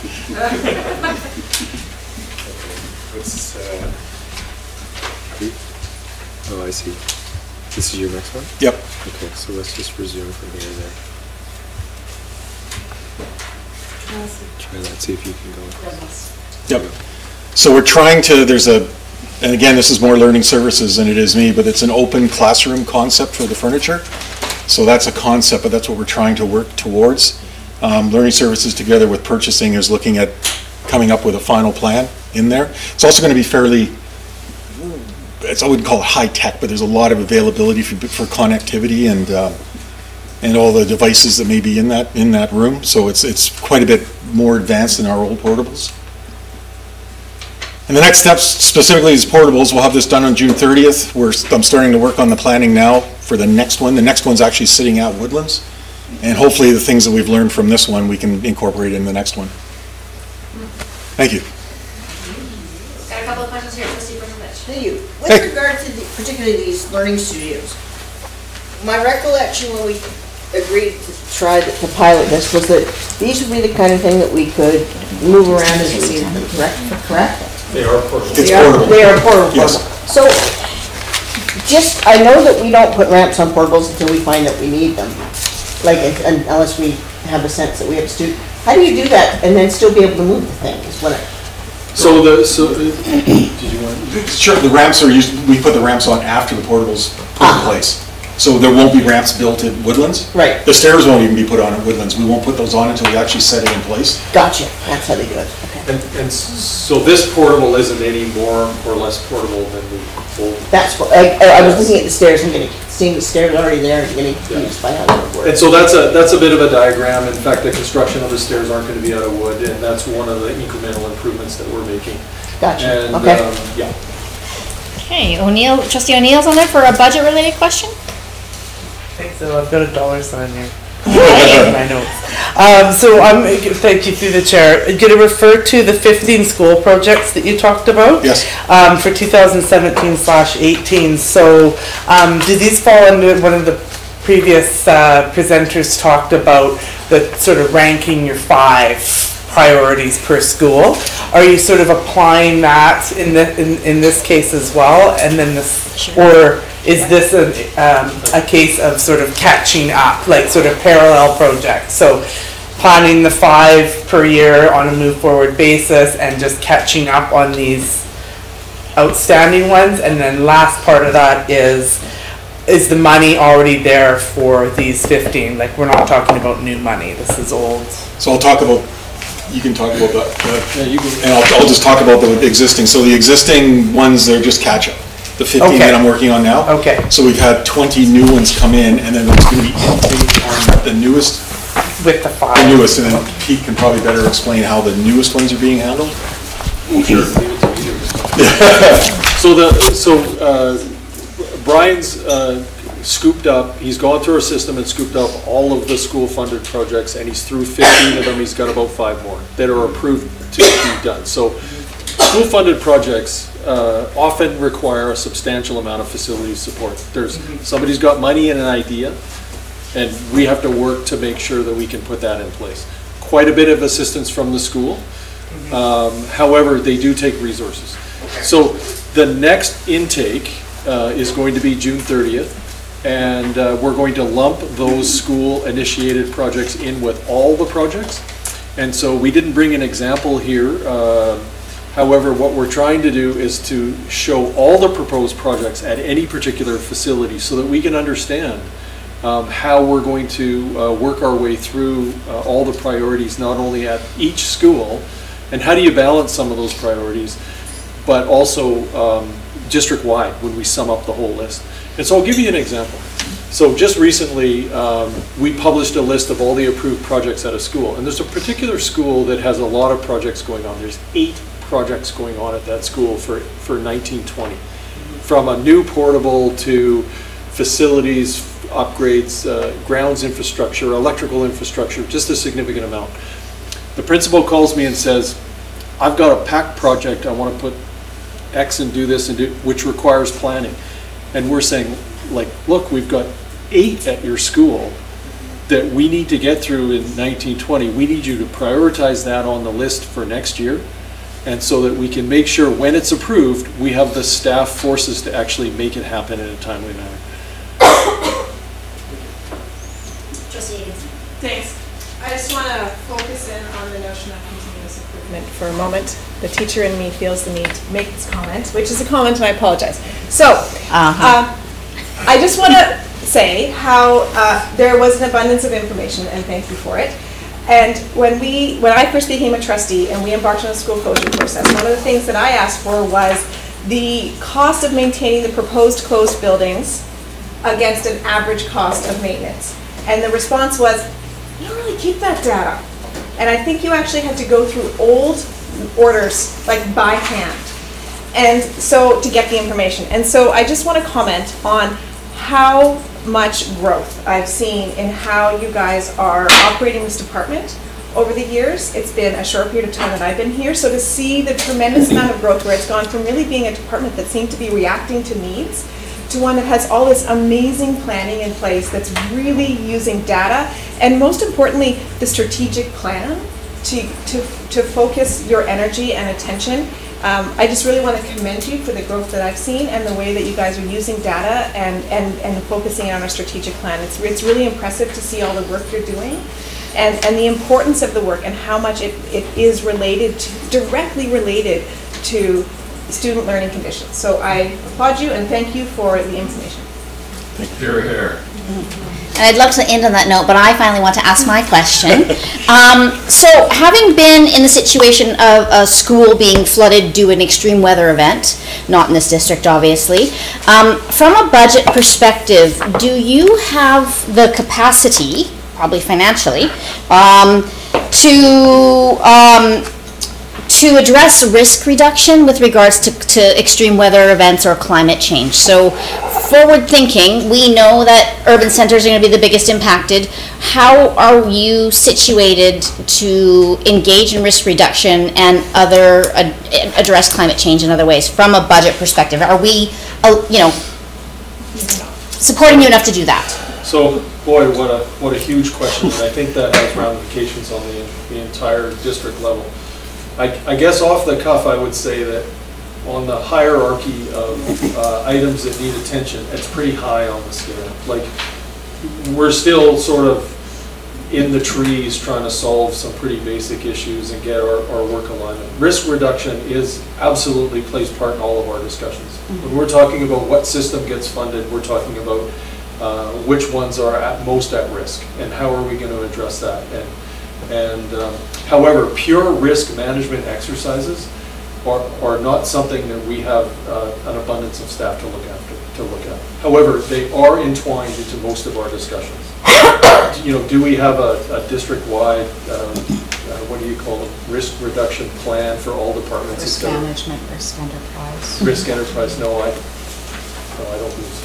So do we, if I may follow up on that, we seem to have a number of schools that are close to waterways. I have a big map of the school district, and so frankly, I'm not sure how close they are, but according to my map, Frank J. Nay seemed close, Barsby seems close, there's a couple of others. That's kind of what I'm thinking as far as from a risk perspective in extreme weather events, given that we know they're going to be increasing and given that we know that they're going to be in urban centers like we are, that we're the most at risk. Have those conversations occurred? Because I guess from a budgeting perspective, from a risk management perspective, I just want to make sure that these are conversations that are occurring. So I believe through the various departments that the school district has, and I believe through the partnerships that we have with local authorities and agencies, that we do have a significant amount of risk input into our system. That the other departments, agencies, et cetera, they do inform each other and we do manage risks from that perspective.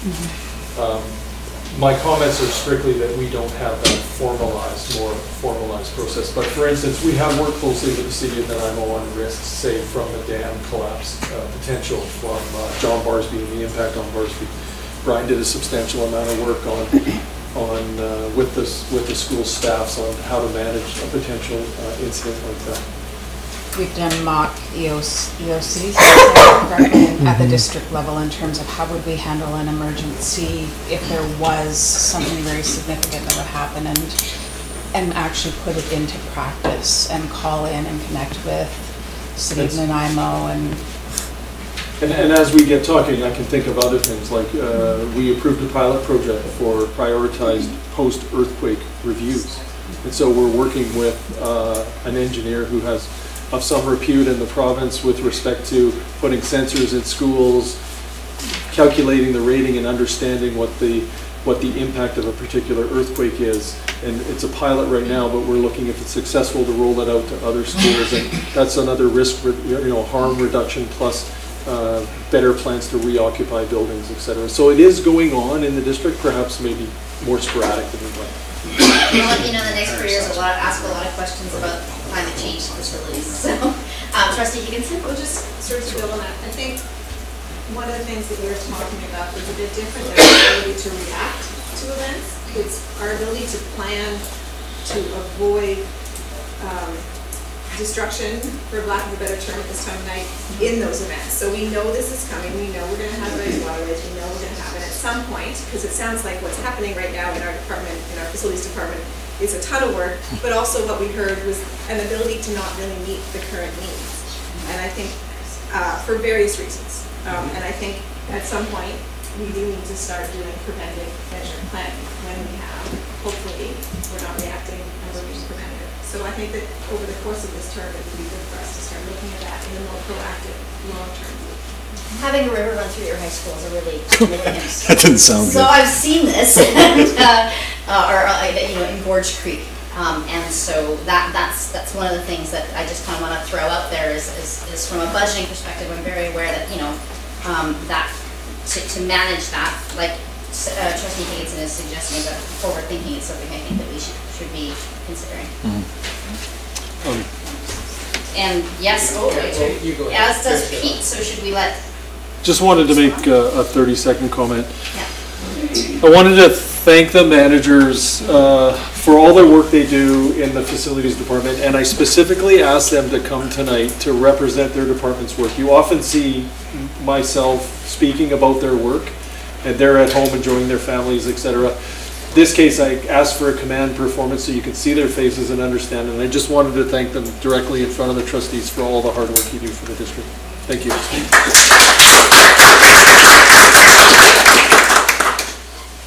think Superintendent Sable and myself were about to express exactly the same thing. It's great to see you, Pete, but to have all of you come out as a team, very impressive, and thank you. All right. So on that note, because I agree, it's lovely to learn about the different aspects of your aspect of our organization. So thank you very much. And unless there are, I believe we have a question. Do we not? I tore it up. Oh no. Okay. We have no unfinished business, no correspondence, no new business. Motion to adjourn from Trustee Roosevelt. Seconded by the only comment from Trustee Wilkinson. Agreed? Everyone vote on that? Yes? And we're adjourned at 9:27. Thank you. Good evening.